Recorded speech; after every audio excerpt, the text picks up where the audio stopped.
ಯಾರಿಗಿಲ್ಲಿ ದುಃಖವಿಲ್ಲ, ಯಾರಿಗಿಲ್ಲಿ ರೋಗವಿಲ್ಲ, ಯಾರಿಗಿಲ್ಲಿ ದುಃಖವಿಲ್ಲ, ಯಾರಿಗಿಲ್ಲಿ ರೋಗವಿಲ್ಲ. ಆನೆಗೆ ಆನೆ ಭಾರ, ಇರುವೆಗೆ ಇರುವೆಯ ಭಾರ, ಆನೆಗೆ ಆನೆ ಭಾರ, ಇರುವೆಗೆ ಇರುವೆಯ ಭಾರ. ನಿನ್ನ ಶಿಲುಬೆ ಭಾರ ಹೊತ್ತು ಯೇಸು ಹಿಂದೆ ನಡೆದು ಬಾರ, ಆಗ ನಿನ್ನ ಭಾರ ಹಗುರ, ಆಗ ನಿನ್ನ ಬಾಳು ಹರುಷ, ಆಗ ನಿನ್ನ ಭಾರ ಹಗುರ, ಆಗ ನಿನ್ನ ಬಾಳು ಹರುಷ. ಯಾರಿಗಿಲ್ಲಿ ದುಃಖವಿಲ್ಲ, ಯಾರಿಗಿಲ್ಲಿ ರೋಗವಿಲ್ಲ. ಯೇಸುನೇ ಹೇಳಿದ್ರು, ಈ ಲೋಕದಲ್ಲಿ ಸಂಕಟ ತಪ್ಪಿದ್ದಲ್ಲ. ಸ್ವತಃ ಯೇಸು ಕೂಡ ಶಿಲುಬೆಯ ಮೇಲೆ ನನ್ನ ದೇವರೇ, ನನ್ನ ದೇವರೇ, ನನ್ನನ್ನೇಕೆ ಕೈಬಿಟ್ಟೆ ಅಂತ ಒಬ್ಬ ಮನುಷ್ಯನಾಗಿ ಆ ವೇದನೆಯಲ್ಲಿ ಮಿಡಿದರು. ಮರಣ ಕೊನೆಯಲ್ಲ. ಯೇಸು 3ನೇ ದಿನ ಪುನರುತ್ಥಾನರಾದರು. ನಮ್ಮ ಬಾಳಿನಲ್ಲಿ ಕಷ್ಟಗಳು, ದುಃಖಗಳು, ಸಂಕಟಗಳು, ರೋಗಗಳು ಬರುತ್ತೆ. ಬಂದಾಗ ಮುಗಿಯಲಿಲ್ಲ. ಅಲ್ಲೊಂದು ಪುನರುತ್ಥಾನ ಇದೆ. ಯೇಸು ಹೇಳ್ತಾರೆ, ನಾನು ತಿರುಗಿ ನೋಡುತ್ತೇನೆ, ನಿಮ್ಮ ದುಃಖ ಎಲ್ಲ ಹೋಗಿ ನಿಮಗೆ ಸಂತೋಷ ಆಗತ್ತೆ. ರೋಮನ್ನರಿಗೆ ಬರೆದ ಪತ್ರಿಕೆ 8:28 ಪೌಲ ಹೇಳ್ತಾನೆ, ದೇವರನ್ನು ಪ್ರೀತಿಸುವವರಿಗೆ, ದೇವರನ್ನು ಹಿಂಬಾಲಿಸುವವರಿಗೆ ಎಲ್ಲ ದುಃಖಗಳು ಸಂತೋಷವಾಗುತ್ತದೆ. ಯೆಶಾಯ ಹೇಳ್ತಾನೆ, ದುಃಖ ಕಷ್ಟಗಳು ನಿಮಗಿದ್ರೂ ಕೂಡ ನಿಮ್ಮ ಬೋಧಕ, ನಿಮ್ಮ ಗುರು, ನಿಮ್ಮ ಕರ್ತ ಎಂದಿಗೂ ನಿಮ್ಮನ್ನು ಬಿಟ್ಟು ಅಗಲುವುದೇ ಇಲ್ಲ. ಜೋಶುವ 1:5 ದೇವರು ಹೇಳಿದರು, ಭಯಪಡಬೇಡ, ಮೋಸೆಯ ಸಂಗಡ ಇದ್ದ ಹಾಗೆ ನಿನ್ನ ಸಂಗಡವೂ ಇರುತ್ತೇನೆ, ನಿನ್ನ ಕೈ ಹಿಡಿದು ನಡೆಸುತ್ತೇನೆ. ಹೌದು ಸಹೋದರ ಸಹೋದರಿಯರೇ, ನನ್ನ ಸ್ವಂತ ತಮ್ಮ ಟಿ ವಿ ಡೇವಿಸ್ ಡೈಸಿ, ನನ್ನ ಮುದ್ದು ಮಕ್ಕಳು ಆನಂದವಾಗಿದ್ದರು, ಭಕ್ತಿಯಲ್ಲಿದ್ದರು. ನಮ್ಮ ಕುಟುಂಬಕ್ಕೆ ನನಗಿಂತ ಹೆಚ್ಚು ಭಕ್ತಿಯಲ್ಲಿ ಇವರು ಬಾಳ್ತಾ ಇದ್ದರು. ಪ್ರತಿದಿನ ಪೂಜೆ ಕೂಡ ಮಿಸ್ ಮಾಡ್ತಾ ಇರಲಿಲ್ಲ. ಯೋಬನ ಕುಟುಂಬ, ಯೋಬನು ಪ್ರಾರ್ಥನೆಯಲ್ಲಿ ಭಕ್ತಿಯಲ್ಲಿದ್ದ. ಅವನ ವಿಶ್ವಾಸವನ್ನು ಪರೀಕ್ಷೆ ಮಾಡಲು ದೇವರಿಂದ ಅನುಮತಿ ಪಡೆದ ಸೈತಾನ ಅವನ ಮಕ್ಕಳನ್ನೆಲ್ಲರನ್ನ ಕೊಂದು ಹಾಕ್ದ. ಹಾಗೆ ಡೇವಿಸಿನ ವಿಶ್ವಾಸವನ್ನು ಹಾಳು ಮಾಡಲು ಸೈತಾನ ಅವನ ಪ್ರೀತಿಯ ಮಡದಿಯನ್ನು ಬಲಿ ತಗೊಂಡ. ನಾವೆಲ್ಲರೂ ನನ್ನ ದೇವರೇ, ನನ್ನ ದೇವರೇ, ನನ್ನನ್ನೇಕೆ ಕೈಬಿಟ್ಟೆ ಅಂತ ಯೇಸು ಶಿಲುಬೆಯಲ್ಲಿ ಕೇಳಿದಂತೆ ನಾವು ಕೂಡ ಕೇಳಿದ್ವಿ. ಅದಕ್ಕೆ ಉತ್ತರ ಪುನರುತ್ಥಾನ. ಪುನರುತ್ಥಾನರಾದ ಯೇಸು. ಆದರೆ ನಾವು ವಿಶ್ವಾಸ ಬಿಡಲಿಲ್ಲ. ನಮ್ಮ ವಿಶ್ವಾಸ ಅಲ್ಲಾಡಿದ್ದು ನಿಜ, ಆದರೆ ಬಿಟ್ಟು ಹೋಗಲಿಲ್ಲ. ಯೇಸು ಮತ್ತೆ ನಮ್ಮ ವಿಶ್ವಾಸವನ್ನು ಹೆಚ್ಚು ಮಾಡಿದ್ರು. ಆ ನನ್ನ ಮುದ್ದು ಮಗಳು ಡೈಸಿ ಪರಲೋಕದಲ್ಲಿದ್ದಾಳೆ. ಇದು ಆ ನಮ್ಮ ಡೇವಿಸ್ ತನ್ನ ಹೃದಯದ ಆಳದಿಂದ ನಿಮಗೆ ತನ್ನ ಅನುಭವಗಳನ್ನು ಹಂಚಿಕೊಳ್ತಾನೆ. ಅದು ನಿಮ್ಮ ಬಾಳಿಗೆ ಆಶಾಕಿರಣವಾಗಲಿ. ಮುದುಡಿದ ಹೂಗಳು ಮತ್ತೆ ಅರಳಲಿ, ಕಣ್ಣೀರು ಕಂಬನಿ ಆನಂದ ಬಾಷ್ಪವಾಗಲಿ. ಈ ಸಾಕ್ಷಿ ನಿಮ್ಮ ಬಾಳು ಬೆಳಗಲಿ. ಈ ಸಾಕ್ಷಿ ಸ್ವರ್ಗಕ್ಕೆ ಮೆಟ್ಟಲಾಗಲಿ. ಬನ್ನಿ ಆಲಿಸೋಣ. Praise the lord. ನನ್ನ ಹೆಸರು ಡೇವಿಸ್ ಅಂತೇಳಿ, ನನ್ನ ಪತ್ನಿಯ ಹೆಸರು ಡೈಸಿ ಅಂತೇಳಿ, ಶಾಲೆಯಲ್ಲಿ ಮೇರಿ ಅಂತ ಕರೀತಾರೆ. 3 ಜನ ಮಕ್ಕಳು, ಡೈಸನ್, ಡಿಕ್ಸನ್, ಡೆನ್ಸನ್ ಅಂತೇಳಿ. ಬ್ರದರ್ ಟಿ ಕೆ ಜಾರ್ಜ್ ರವರ ತಮ್ಮ ನಾನು. ಕರ್ತರಾದ ಯೇಸುವನ್ನು ನೀನು ವಿಶ್ವಾಸಿಸು, ನೀನು ಮತ್ತು ನಿನ್ನ ಕುಟುಂಬವು ರಕ್ಷಣೆ ಹೊಂದುವುದು ಎಂಬ ವಾಕ್ಯ ನಮ್ಮ ಜೀವನದಲ್ಲಿ ಪರಿಪೂರ್ಣವಾಗಿ ಅನ್ವರ್ಥವಾಯಿತು. ಅಂದರೆ ನಮ್ಮ ಕುಟುಂಬ ಈ ರೀತಿಯಾಗಿರಲಿಲ್ಲ. ನಮ್ಮದೇ ಆದ ಜೀವನವನ್ನು ಜೀವಿಸ್ತಾ ಇದ್ವಿ. ನಿಮಗೆ ಗೊತ್ತು, ನಾಮಾಂಕಿತ ಕ್ರೈಸ್ತರು ಅಂತ ಜೀವಿಸ್ತಾರೆ. ಭಾನುವಾರ ಬಲಿಪೂಜೆಗೆ ಹೋಗೋದು, ಸಾಯಂಕಾಲದ ಒಂದು ಪ್ರಾರ್ಥನೆ ಮಾಡೋದು, ಇಷ್ಟನ್ನು ಮಾಡಿದ್ರೆ ಒಂದು ಕ್ರೈಸ್ತಿಯ ಜೀವನ ಮುಗೀತು ಅನ್ನೋ ಭಾವನೆ ನನಗೂ ಆ ದಿನದಲ್ಲಿತ್ತು. ಕೊಯರ್ನಲ್ಲಿ ಹಾಡ್ತಾ ಇದ್ದೆ, ಬಲಿಪೂಜೆಯಲ್ಲಿ ರೀಡಿಂಗ್ಗಳನ್ನ ಓಡ್ತಾ ಇದ್ದೆ, ಯುವಕರ ಸಂಘಟನೆಯಲ್ಲಿ ಸಕ್ರಿಯವಾಗಿ ನಾನು ಭಾಗವಹಿಸ್ತಾ ಇದ್ದೆ. ಆದರೆ ಯಥಾರ್ಥವಾದ ವಿಶ್ವಾಸ ನನಗಿಲ್ಲ ಅಂತ ಹೇಳಿ ಗೊತ್ತಾಗಿದ್ದು ಒಂದು ಧ್ಯಾನದಲ್ಲಿ ಭಾಗವಹಿಸಿದಾಗಲೇ. ಈಗ ನೋಡ್ತಿರ್ತಕ್ಕಂಥ ಟಿ ಕೆ ಜಾರ್ಜ್ ಅಲ್ಲ, ಅವತ್ತು ದಾವಣಗೆರೆ ಜಾರ್ಜ್ ಆಗಿದ್ದರು. ಪ್ರಾರ್ಥನೆ ಆಗಲಿ, ಬೈಬಲ್ ಆಗಲಿ, ದೇವರ ವಾಕ್ಯ ಆಗಲಿ, ಭಕ್ತಿಗೀತೆಗಳಾಗಲಿ ಯಾವುದೂ ಅವರ ಜೀವನದಲ್ಲಿ ಇರಲೇ ಇರಲಿಲ್ಲ. ಅವರು ಈ ರೀತಿಯಾಗಿ ಆಗಿದ್ದು 1991 ಇಸ್ವಿ ನವೆಂಬರ್ ತಿಂಗಳಲ್ಲಿ ಡಿವೈನ್ ಧ್ಯಾನ ಮಂದಿರದಲ್ಲಿ ಧ್ಯಾನಕ್ಕೆ ಹೋಗಿ ಬಂದರು. ಹೋದಂಥ ವ್ಯಕ್ತಿಯಲ್ಲ ಅವರು ವಾಪಸ್ ಬಂದಿದ್ದು. ಬಂದಾಗ ಪರಿಪೂರ್ಣವಾಗಿ ಬದಲಾಗಿದ್ದರು. ನಾವು ಪ್ರಾರ್ಥನೆ ಮಾಡ್ತಾ ಇದ್ದರೆ ಮನೆಯಲ್ಲಿ ನಮ್ಮ ಪ್ರಾರ್ಥನೆಯನ್ನೇ ನಿಲ್ಲಿಸ್ತಾ ಇದ್ದರು.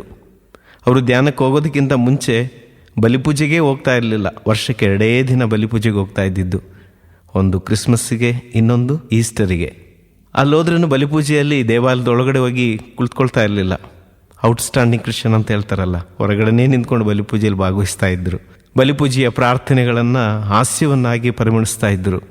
ಕರ್ತರು ನಿಮ್ಮೊಡನೆ ಇರಲಿ ಅಂತ ಗುರುಗಳು ಅಲ್ಲಿಂದ ಬಲಿಪೂಜೆ ಪ್ರಾರ್ಥನೆ ಹೇಳಿದ್ರೆ ಇಲ್ಲಿ ನಿಂತ್ಕೊಂಡು ಬೇಡ ಬೇಡ ನಿಮ್ಮ ಹತ್ರನೇ ಇಟ್ಕೊಳ್ಳಿ ಅಂಥೇಳಿ ಹಾಸ್ಯ ಮಾಡೋರು. ನೀವು ನಗಾಡ್ತಿದ್ದೀರಲ್ಲ, ಅದೇ ರೀತಿಯಾಗಿ ಅವರ ಅಕ್ಕಪಕ್ಕದಲ್ಲಿದ್ದವರೆಲ್ಲ ನಗಾಡ್ತಾ ಇದ್ರು. ಆ ರೀತಿಯಾಗಿ ನಗಿಸ್ಕೊಂಡು ಜೀವಿಸ್ತಾ ಇದ್ದಂಥ ವ್ಯಕ್ತಿ 2000 ವರ್ಷಗಳ ಹಿಂದೆ ಕಲ್ವಾರಿ ಬೆಟ್ಟದಲ್ಲಿ ನಮಗಾಗಿ ಲೋಕ ರಕ್ಷಣೆಗಾಗಿ ಯೇಸು ಅರ್ಪಿಸಿದಂಥ ಬಲಿಪೂಜೆಯನ್ನೇ ಹಾಸ್ಯವಸ್ತುವನ್ನಾಗಿ ಮಾಡಿಸಿ ಜೀವಿಸುತ್ತಿದ್ದಂಥ ಒಬ್ಬ ವ್ಯಕ್ತಿ ಬ್ರದರ್ TK ಜಾರ್ಜ್. ಆದರೆ ಧ್ಯಾನ ಮುಗಿಸಿ ಬಂದಾಗ ಪರಿಪೂರ್ಣವಾಗಿ ಬದಲಾಗಿದ್ದರು. ಜೀವನದಲ್ಲಿ ಬದಲಾವಣೆಗಳು, ಮಾತಿನಲ್ಲಿ ಬದಲಾವಣೆ.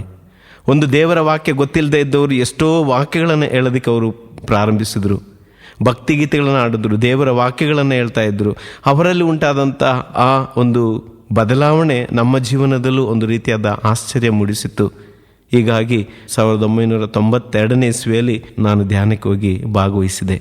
ಧ್ಯಾನದಲ್ಲಿ ನನಗೆ ಬಹಳ ಅನುಭವವಾಯಿತು. ನನ್ನ ಗತಕಾಲದ ಜೀವನದ ಎಲ್ಲವನ್ನ ಅಲ್ಲಿದ್ದಂಥ ಒಬ್ಬ ಕೌನ್ಸಿಲರ್ ತೆರೆದು ಹೇಳಿದಾಗ ನನಗೆ ಆಶ್ಚರ್ಯ ಆಯಿತು. ನಾನು ನೆನೆಸಿದ್ದಂಥ ಯೇಸು ನನ್ನ ಮನಸ್ಸಿನಿಂದ ದೂರ ಆದರೂ ನನ್ನ ಜೀವನದ ಅನುಕ್ಷಣವನ್ನು ಅರಿತಿರ್ತಕ್ಕಂಥ ದೇವರು ಇದ್ದಾರೆ ಅನ್ನೋ ಸತ್ಯ ನನಗೆ ಮನವರಿಕೆ ಆಯಿತು. ಧ್ಯಾನದಲ್ಲಿ ಇಂದಿನ ಸಾಲಿನಲ್ಲಿ ಕುಳಿತಿದ್ದಂಥ ನಾನು ಮುಂದಿನ ದಿನಗಳಲ್ಲಿ ಮುಂದಿನ ಸಾಲಿನಲ್ಲಿ ಬಂದು ಕೂತ್ಕೊಂಡು ಆ 3 ದಿನಗಳ ಧ್ಯಾನ ಒಳ್ಳೆಯ ರೀತಿಯಲ್ಲಿ ಭಾಗವಹಿಸಿದೆ. ವಾಕ್ಯಗಳನ್ನು ಕೇಳಿದೆ. ನನ್ನ ಜೀವನದಲ್ಲಿ ದೇವರು ಬದಲಾವಣೆಯನ್ನು ಉಂಟು ಮಾಡಿದರು. ಒಂದೊಂದು ವಾಕ್ಯವು ನನ್ನ ಹೃದಯವನ್ನು ಭೇದಿಸ್ತಾ ಇತ್ತು. ಅವರು ಹೆಚ್ಚು ನನ್ನನ್ನು ಜೀವನದಲ್ಲಿ ಮುಟ್ಟಿದಂಥ ಒಂದು ವಾಕ್ಯ ಇದಾಗಿತ್ತು. ನೀವು ಸುಣ್ಣ ಬಳಿದ ಸಮಾಧಿಗೆ ಸಮನಾಗಿದ್ದೀರಿ. ಹೊರಗಡೆ ನೋಡಿದ್ರೆ ಬಿಳಿ ಬಣ್ಣ, ಒಳಗೆ ಕೊಳಕು ತುಂಬಿಕೊಂಡಿದೆ. ನಾನು ಜೋರಾಗಿ ಅತ್ತೆ ಅಲ್ಲಿ ಒಳ್ಳೆಯ ಪಾಪನಿವೇದನೆಯನ್ನು ಮಾಡಿದೆ. ನಾನು ಸ್ತುತಿಯ ಸಮಯದಲ್ಲಿ ನನ್ನನ್ನು ಸಮರ್ಪಿಸಿಕೊಂಡು ಸ್ತುತಿಸ್ತಾ ಇದ್ದೆ. ಅದುವರೆಗೂ ನನ್ನ ಜೀವನದಲ್ಲಿ, ಕುಟುಂಬ ಜೀವನದಲ್ಲಿ ನಾನೇನೋ ನೆನೆಸ್ಕೊಂಡು ನಾನು ಮದುವೆ ಆಗಿದ್ದು. ಅಂದರೆ 1988ನೇ ಇಸ್ವಿಯಲ್ಲಿ ನಾನು ಮದುವೆ ಆಗಿದ್ದು. ಅಲ್ಲೇ ಭದ್ರಾವತಿಯಲ್ಲಿ ಕೆಲಸ ಮಾಡ್ತಿರ್ತಕ್ಕಂಥ ಒಬ್ಬ ಟೀಚರನ್ನು ನೋಡಿ ಮದುವೆ ಆಗಿದ್ದೆ. ಮದುವೆ ಆಗಬೇಕಾದ್ರೆ ನನಗೆ ಆಸೆ ಇದ್ದಿದ್ದೇನೆಂದರೆ ಅವಳು ಸಿಗ್ತಕ್ಕಂಥ ಸಂಬಳದಲ್ಲಿ ಸುಖವಾಗಿ, ಇಬ್ಬರ ಸಂಬಳದಲ್ಲಿ ಸುಖವಾಗಿ ಜೀವಿಸ್ಬೋದು ಅನ್ನೋ ಭಾವನೆ ನನ್ನಲ್ಲಿತ್ತು. ಆದರೆ ಕೇವಲ 6 ತಿಂಗಳಲ್ಲಿ ಆ ದುಡ್ಡಿನಿಂದ ಎಲ್ಲ ಸಾಧನೆ ಆಗೋದಿಲ್ಲ ಅನ್ನೋ ಸತ್ಯ ಗೊತ್ತಾಯಿತು. ಸಣ್ಣ ಸಣ್ಣ ವಿಷಯದಲ್ಲಿ ಕಿರಿಕಿರಿಗಳು ಉಂಟಾಗ್ತಾ ಇತ್ತು. ಆದರೆ ಈ ಧ್ಯಾನದಲ್ಲಿ ಬಂದು ಕುಳಿತುಕೊಂಡಾಗ ಅಲ್ಲಿ ಪ್ರಬೋಧನೆ ಕೊಡ್ತಿದ್ದಂಥ ಒಬ್ಬ ಸಹೋದರ ಈ ಕುಟುಂಬದ ಕ್ಲಾಸನ್ನು ಹೇಳ್ತಾ ಇದ್ರು. ಅವ್ರು ಹೇಳ್ತಾ ಇದ್ರು, ನಿಮ್ಮ ಬಾಳ ಸಂಗಾತಿಯನ್ನು ದೇವರ ಕರಗಳಿಂದ ಸ್ವೀಕರಿಸಿರಿ. ನೀವು ಆಯ್ಕೆ ಮಾಡಿದ್ದಲ್ಲ, ದೇವರು ಕೊಟ್ಟಿದ್ದು. ಇದುವರೆಗೂ ನಿಮ್ಮ ಬಾಳ ಸಂಗಾತಿಯಲ್ಲಿ ಇರ್ತಕ್ಕಂಥ ಕೆಟ್ಟ ಗುಣಗಳನ್ನು ನೋಡ್ತಾ ಇದ್ರಿ, ಇನ್ನು ಮುಂದೆ ಒಳ್ಳೆ ಗುಣಗಳನ್ನು ನೋಡೋಕ್ಕೆ ಪ್ರಯತ್ನಿಸಿ. ಏನು ನೋಡೋದು? ನಾನು ಅಲ್ಲಿ ಕುತ್ಕೊಂಡು ಯೋಚನೆ ಮಾಡ್ತಾ ಇದ್ದೆ. ಅವ್ರು ಹೇಳಿದ್ರು, ಒಂದು 10 ಒಳ್ಳೆ ಗುಣಗಳನ್ನು ಲೀಸ್ಟ್ ಮಾಡ್ಕೊಂಡು ಬನ್ನಿ ಅಂತೇಳಿ ಊಟಕ್ಕೆ ಬಿಟ್ಟಾಗ ನಾನು ಕುತ್ಕೊಂಡು ಯೋಚನೆ ಮಾಡೋಕ್ಕೆ ನೋಡಿದೆ. ಮೊದಲು ನನಗೇನೂ ಸಿಗ್ತಾ ಇರಲಿಲ್ಲ. ಆಮೇಲೆ ಪವಿತ್ರಾತ್ಮರು ಒಂದೊಂದಾಗಿ ನನ್ನ ಮುಂದೆ ತೆರೆದಿಡ್ತಾ ಹೋದರು. ಬಲಿಪೂಜೆ ಅಂದರೆ ಬಹಳ ಭಕ್ತಿ ಅವಳಿಗೆ. ಪ್ರತಿದಿನ ಬಲಿಪೂಜೆಗೆ ಹೋಗಬೇಕು ಅನ್ನೋ ಒಂದು ಕಡ್ಡಾಯ ಅವಳಲ್ಲಿತ್ತು. ಎಷ್ಟೇ ತಡವಾಗಿ ಮಲಗಿದ್ರು ಬೇಗ ಎದ್ದು ಮಕ್ಕಳನ್ನು ಕರ್ಕೊಂಡು ಚರ್ಚಿಗೆ ಹೋಗ್ತಾ ಇದ್ವಿ. ನನ್ನನ್ನು ಬಲವಂತ ಮಾಡಿ ಚರ್ಚಿಗೆ ಕರ್ಕೊಂಡು ಹೋಗ್ತಾ ಇದ್ರು.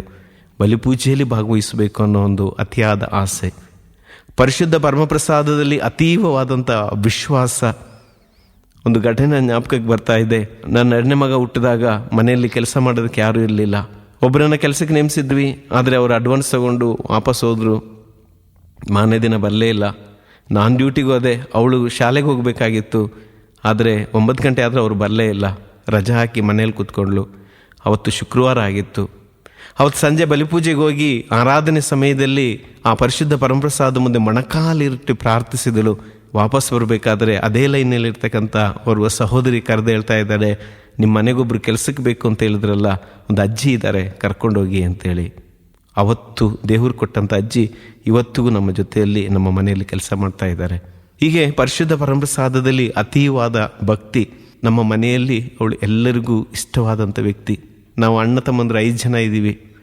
5 ಜನಕ್ಕೂ ಅವಳನ್ನು ಕಂಡ್ರೆ ಇಷ್ಟ. ಕಾರಣ ಎಲ್ಲರೊಂದಿಗೂ ಸ್ಫುಟವಾಗಿ ಮಾತನಾಡ್ತಾಳೆ, ಎಲ್ಲರೊಂದಿಗೂ ಬೆರೀತಾಳೆ, ಎಲ್ಲರ ಬೇಕು ಬೇಡುಗಳನ್ನು ಕಂಡು ಪ್ರೀತಿ ಮಾಡುವಂಥ ಗುಣ ಅವಳಲ್ಲಿತ್ತು. ಅದರಲ್ಲೂ ನಮ್ಮ ಅಣ್ಣನಿಗೆ ಅವಳು ಅಂದರೆ ಬಹಳ ಪ್ರೀತಿ. ಕೇವಲ 6 ತಿಂಗಳಲ್ಲೇ ತನ್ನ ಮಡದಿಯಿಂದ ದೂರ ಆದಂಥ ಅವರು ಮಗಳ ಪ್ರೀತಿಯಿಂದ ವಂಚಿತರಾದ ಅವಳ ಜೀವನದಲ್ಲಿ ಒಂದು ಹೆಣ್ಣಿನ ಒಂದು ವಾತ್ಸಲ್ಯ ಅವರಿಗೆ ಬೇಕಾಗಿತ್ತು. ಆ ಪರಿಶುದ್ಧ ಪ್ರೀತಿಯಿಂದ ನಮ್ಮ ಅಣ್ಣನನ್ನು ಪ್ರೀತಿ ಮಾಡ್ತಾಯಿದ್ರು.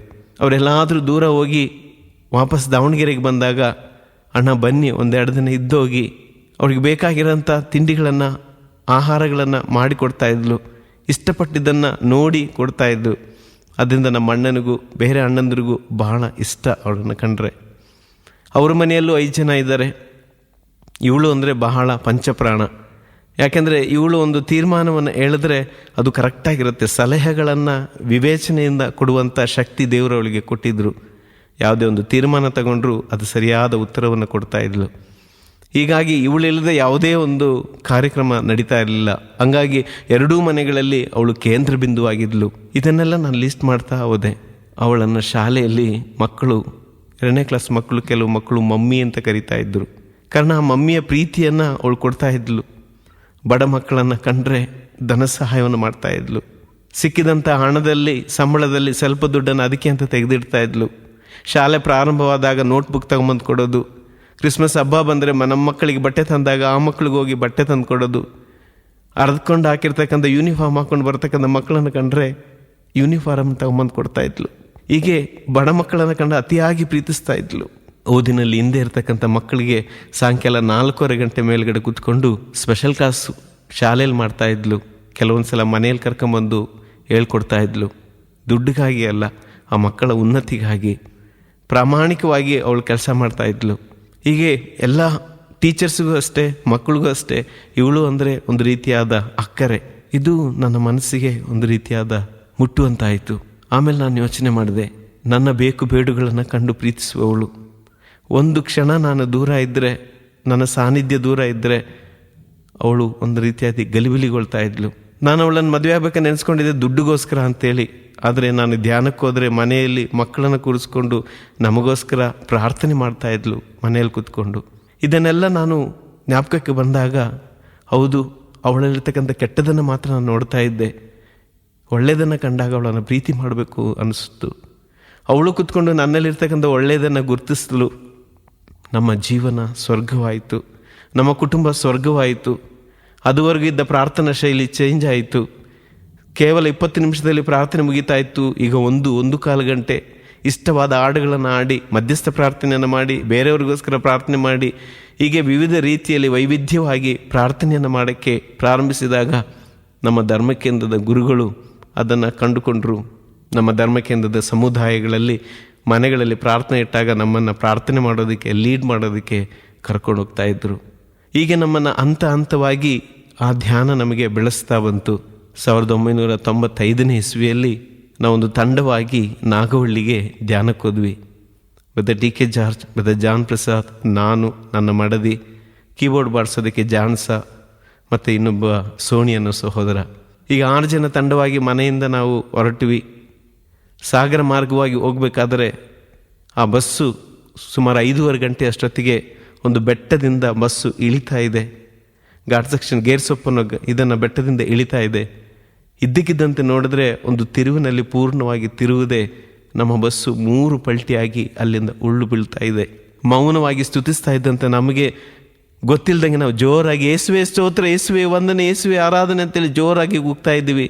ಬಸ್ಸಲ್ಲಿ ಬೇರೆ ಜನ ಇದ್ದಾರೆ, ಎಲ್ಲ ಅಯ್ಯೋ ಅಪ್ಪ ಅಮ್ಮ ಅಂತೇಳಿ ಜೋರಾಗಿ ಅವ್ರು ಕೂಗ್ತಾ ಇದ್ದಾರೆ. ಬ್ರದರ್ ಟಿ ಕೆ ಜಾರ್ಜ್ ಅವರು ಆ ಉರುಳುತ್ತಿರುವಂಥ ಬಸ್ನಲ್ಲಿ ನಿಂತ್ಕೊಂಡು ಸೈತಾನನಿಗೆ ಕಮಾಂಡ್ ಮಾಡ್ತಾ ಇದ್ದಾರೆ, ಯೇಸುವಿನ ನಾಮದಲ್ಲಿ ಸೈತಾನನ ದುಷ್ಟ ಶಕ್ತಿಗಳನ್ನು ನಾನು ಬಂಧಿಸ್ತಾ ಇದ್ದೀನಿ ಅಂತೇಳಿ.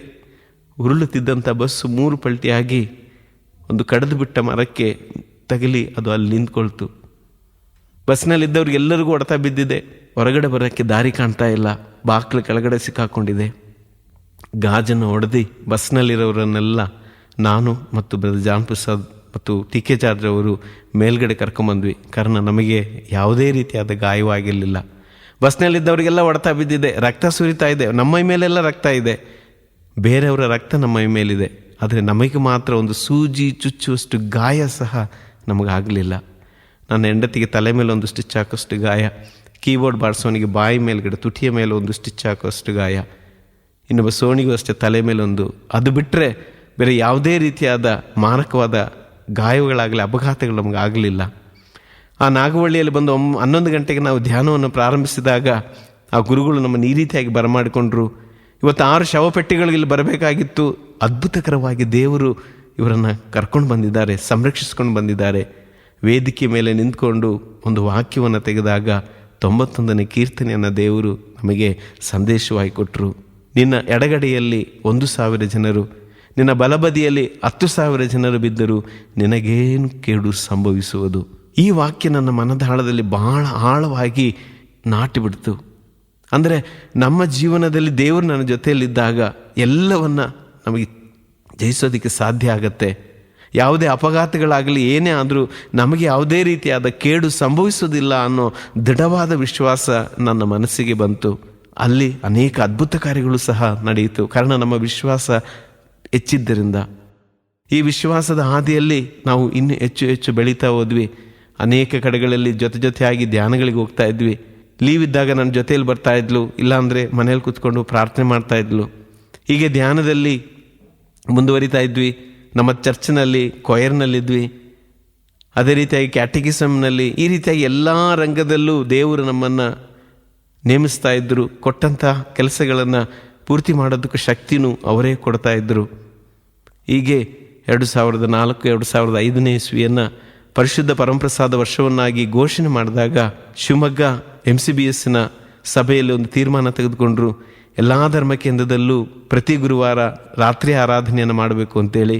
ಅದಕ್ಕೆ ನಮ್ಮ ತಂಡವನ್ನು, ಭದ್ರಾವತಿಯ ಕೆಲವು ಸಹೋದರರನ್ನು, ನಮ್ಮ ಕುಟುಂಬದ ಕೆಲವರನ್ನು ಮತ್ತು ಧರ್ಮಕೇಂದ್ರದವರನ್ನು ಒಟ್ಟು ಸೇರಿಸಿ ಒಂದು ಗ್ರೂಪನ್ನು ಮಾಡಿದ್ರು. ಹೀಗೆ ನಾವು ಪ್ರತಿ ಗುರುವಾರ ಒಂದೊಂದು ಧರ್ಮಕೇಂದ್ರದಲ್ಲಿ ಹೋಗಿ ರಾತ್ರಿ ಜಾಗರಣ ಪ್ರಾರ್ಥನೆಯನ್ನು ಮಾಡ್ತಾ ಇದ್ವಿ. ಅನೇಕ ಜನರು ಇದರಲ್ಲಿ ಭಾಗವಹಿಸ್ತಾ ಇದ್ದರು. ಒಂದು ರೀತಿಯಾದ ವೈವಿಧ್ಯಮಯವಾಗಿ ಮಾಡ್ತಾ ಇದ್ದರಿಂದ ಎಲ್ಲರೂ ಇಷ್ಟಪಡ್ತಾ ಇದ್ದರು. ಹೀಗೆ ಒಂದು 4-5 ವಾರ ಆದಾಗ ಇದ್ದಕ್ಕಿದ್ದಂತೆ ಕೂರ್ಗಿನಿಂದ ಮೈಕಲ್ ಅನ್ನೊಬ್ಬ ಸಹೋದರ ನನಗೆ ಫೋನ್ ಮಾಡ್ದ. ಅವನು ಜೀಸಸ್ ಯೂತ್ನಿಂದ ಇಲ್ಲಿ ಶಿವಮೊಗ್ಗದಲ್ಲಿರ್ತಕ್ಕಂಥ ಯುವಕರ ಜೊತೆಗೆ ಸಂಬಂಧ ಇತ್ತು. ಆದ್ದರಿಂದ ಇಲ್ಲಿ ಕೇಳಿ ನಮ್ಮ ತಂಡವನ್ನು ಅಲ್ಲಿಗೆ ಬರಮಾಡಬೇಕು ಅಂತೇಳಿ ಅವನು ಆಸೆಪಟ್ಟು ಕೇಳಿಕೊಂಡ. ಆದರೆ ನಮಗೆ ರಜಾ ಇಲ್ದಿದ್ದೇ ಇರೋದಲು ಮತ್ತು 280 ಕಿಲೋಮೀಟ್ರ್ ದೂರ ಅದು ಯಾತ್ರೆ ಮಾಡಬೇಕು. ಅದರಿಂದ ನಾವು ಅದನ್ನು ಒಪ್ಕೊಳ್ಳಿಲ್ಲ. 1 ತಿಂಗಳು ಅದನ್ನು ತಳ್ಳಿ ಹಾಕಿದೆ. ನಾನು ಹೀಗೆ ಧ್ಯಾನಗಳಿಗಾಗಿ ನಮ್ಮ ಅಣ್ಣನ ಜೊತೆ, ಫಾದರ್ ಫ್ರಾಂಕ್ಲಿನ್ ಜೊತೆಗೆ ಸಹಾಯ ಮಾಡೋಕ್ಕೆ ನಾನು ಹೋಗ್ತಾ ಇದ್ದೆ. 2005 ಏಪ್ರಿಲ್ 29, 30 ಮತ್ತು 1ನೇ ತಾರೀಕು ಕಾಸರಗೋಡಿನಲ್ಲಿ ನಾನು ಧ್ಯಾನದಲ್ಲಿರಬೇಕಾದ್ರೆ ಈ ಮೈಕಲ್ ಮನೆಗೆ ಫೋನ್ ಮಾಡ್ದ, ನೀವೊಂದು ನೈಟ್ ವಿಜಿಲ್ ನಡೆಸ್ಕೊಡ್ಬೇಕು ಅಂತೇಳಿ. ಅವಳು ಎಲ್ಲಿ ಅಂತ ಕೇಳಿದ್ಲು. ಕೂರ್ಗಲ್ಲಿ. ಕೂರ್ಗಲ್. ಆದರೆ ಕೂರ್ಗಲ್ ಅವಳು ಚಿಕ್ಕಮ್ಮ ಇದ್ದಾಳೆ, ಅಲ್ಲಿಗೆ ಹೋಗ್ಬೋದಲ್ಲ ಅನ್ನೋ ಆಸೆ ಇಟ್ಕೊಂಡು ಅವಳು ಆಯಿತು ಬರ್ತೀವಿ ಅಂತೇಳಿ ಮಾತು ಕೊಟ್ಬಿಟ್ಲು. ಸಂಜೆ ನನಗೆ ಫೋನ್ ಮಾಡಿದಾಗ ನಾನು ಹೇಳಿದಿಲ್ಲ, ಫಾದರ್ ಫ್ರಾಂಕ್ಲಿನ್ ಜೊತೆಗೆ ನಾನು ಕಳ್ಸಕ್ಕೆ ಹೋಗೋದಕ್ಕೆ ಒಪ್ಕೊಂಡಿದ್ದೀನಿ, ಅಲ್ಲಿಗೆ ಹೋಗೋಕ್ಕಾಗೋದಿಲ್ಲ. ಇಲ್ಲ, ನೀವು ಮೈಕಲಿಗೆ ಫೋನ್ ಮಾಡಿ ಹೇಳಿ. ಸರಿ, ನಾನು 1ನೇ ತಾರೀಕು ಬೆಳಿಗ್ಗೆ 9 ಗಂಟೆಗೆ ನಾನು ಫೋನ್ ಮಾಡಿ ಮೈಕಲಿಗೆ ಹೇಳ್ತಾ ಇದ್ದೀನಿ. ಅವನು ಹೇಳ್ತಾ ಇದ್ದಾನೆ, ಈಗಷ್ಟೇ ಫಾದರ್ ಅನೌನ್ಸ್ ಮಾಡಿದ್ರು, ಬ್ರದರ್ TK ಚಾರ್ಜ್ ಅವರ ತಮ್ಮ ಇಲ್ಲಿ ಬಂದು ನೈಟ್ ವಿಜಿಲ್ ನಡೆಸ್ಕೊಡ್ತಾರೆ ಅಂತೇಳಿ. ನನಗೇನು ಮಾಡಬೇಕು ಅಂತ ಗೊತ್ತಾಗಲಿಲ್ಲ. ಫಾದರ್ ಫ್ರಾಂಕ್ಲಿನ್ ಅವ್ರ ಹತ್ರ ಕೇಳಿಕೊಂಡೆ. ಆಯಿತು, ನೀನು 6ನೇ ತಾರೀಕು ನಾನು ಇರ್ತೀನಿ, 7ನೇ ತಾರೀಕು ಹೇಗಾದರೂ ನೀನು ಅಲ್ಲಿಗೆ ಬಾ ಅಂತ ಹೇಳಿದ್ರು. ಸರಿ ಅಂತೇಳಿ 1ನೇ ತಾರೀಕು ನಾವೆಲ್ಲ ದಾವಣಗೆರೆಗೆ ಹೋದ್ವಿ. ನಮ್ಮ ಅಣ್ಣನ ಮನೆ, ನಮ್ಮ ಅಕ್ಕನ ಮನೆ ಅಲ್ಲೇ ಇರೋದು. 1-2 ದಿನ ಅಲ್ಲೇ ಕಳೆದ್ವಿ. ನಾನು ಡ್ಯೂಟಿಗೆ ಹೋಗ್ಬೇಕು ಅಂತ ನಾನು ವಾಪಸ್ ಬಂದೆ.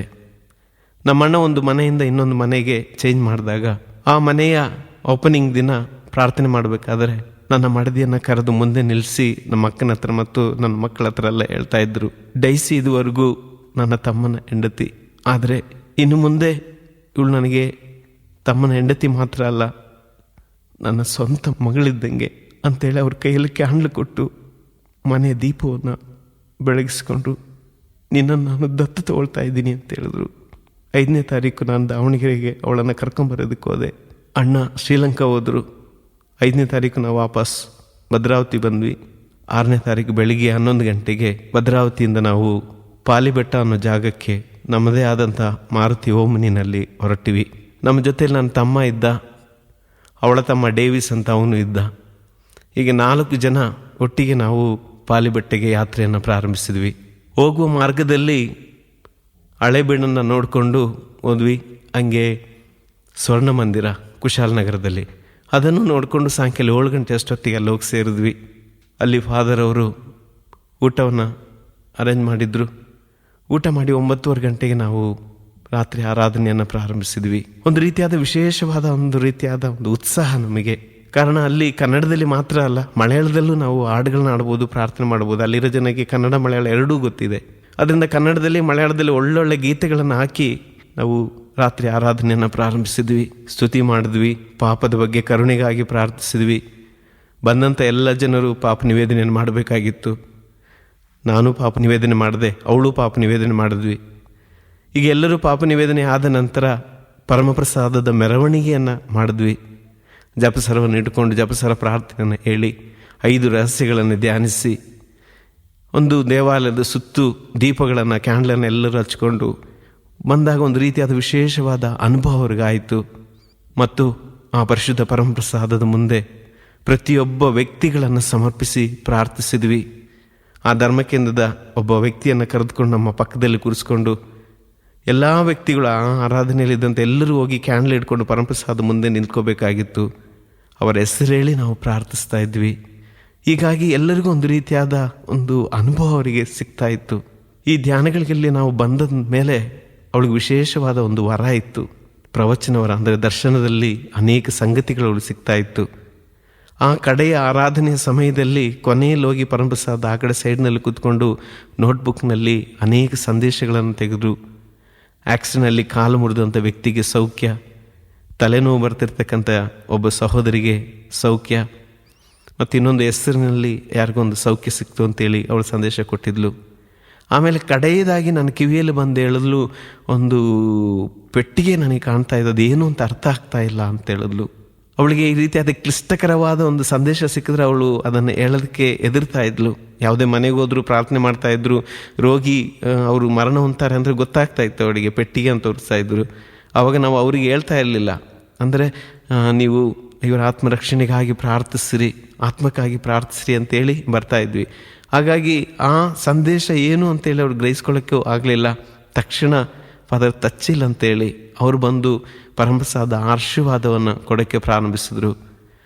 ನಾನು ಕೀಬೋರ್ಡ್ ಇಟ್ಕೊಂಡು ದೇವ ಪಿತಾನೇ ಆ ಗೀತೆಯನ್ನು ಆಡೋಕ್ಕೆ ಪ್ರಾರಂಭಿಸಿದೆ. ಎಲ್ಲರೂ ಸಾಷ್ಟಾಂಗ ನಮಸ್ಕರಿಸಿದ್ವಿ. ತದನಂತರ ಬಲಿಪೂಜೆ ಪ್ರಾರಂಭ ಆಯಿತು. ಬಲಿಪೂಜೆ ಒಂದು ದೊಡ್ಡ ಪೀಠ, ಅದು ಬಲಿಪೀಠ.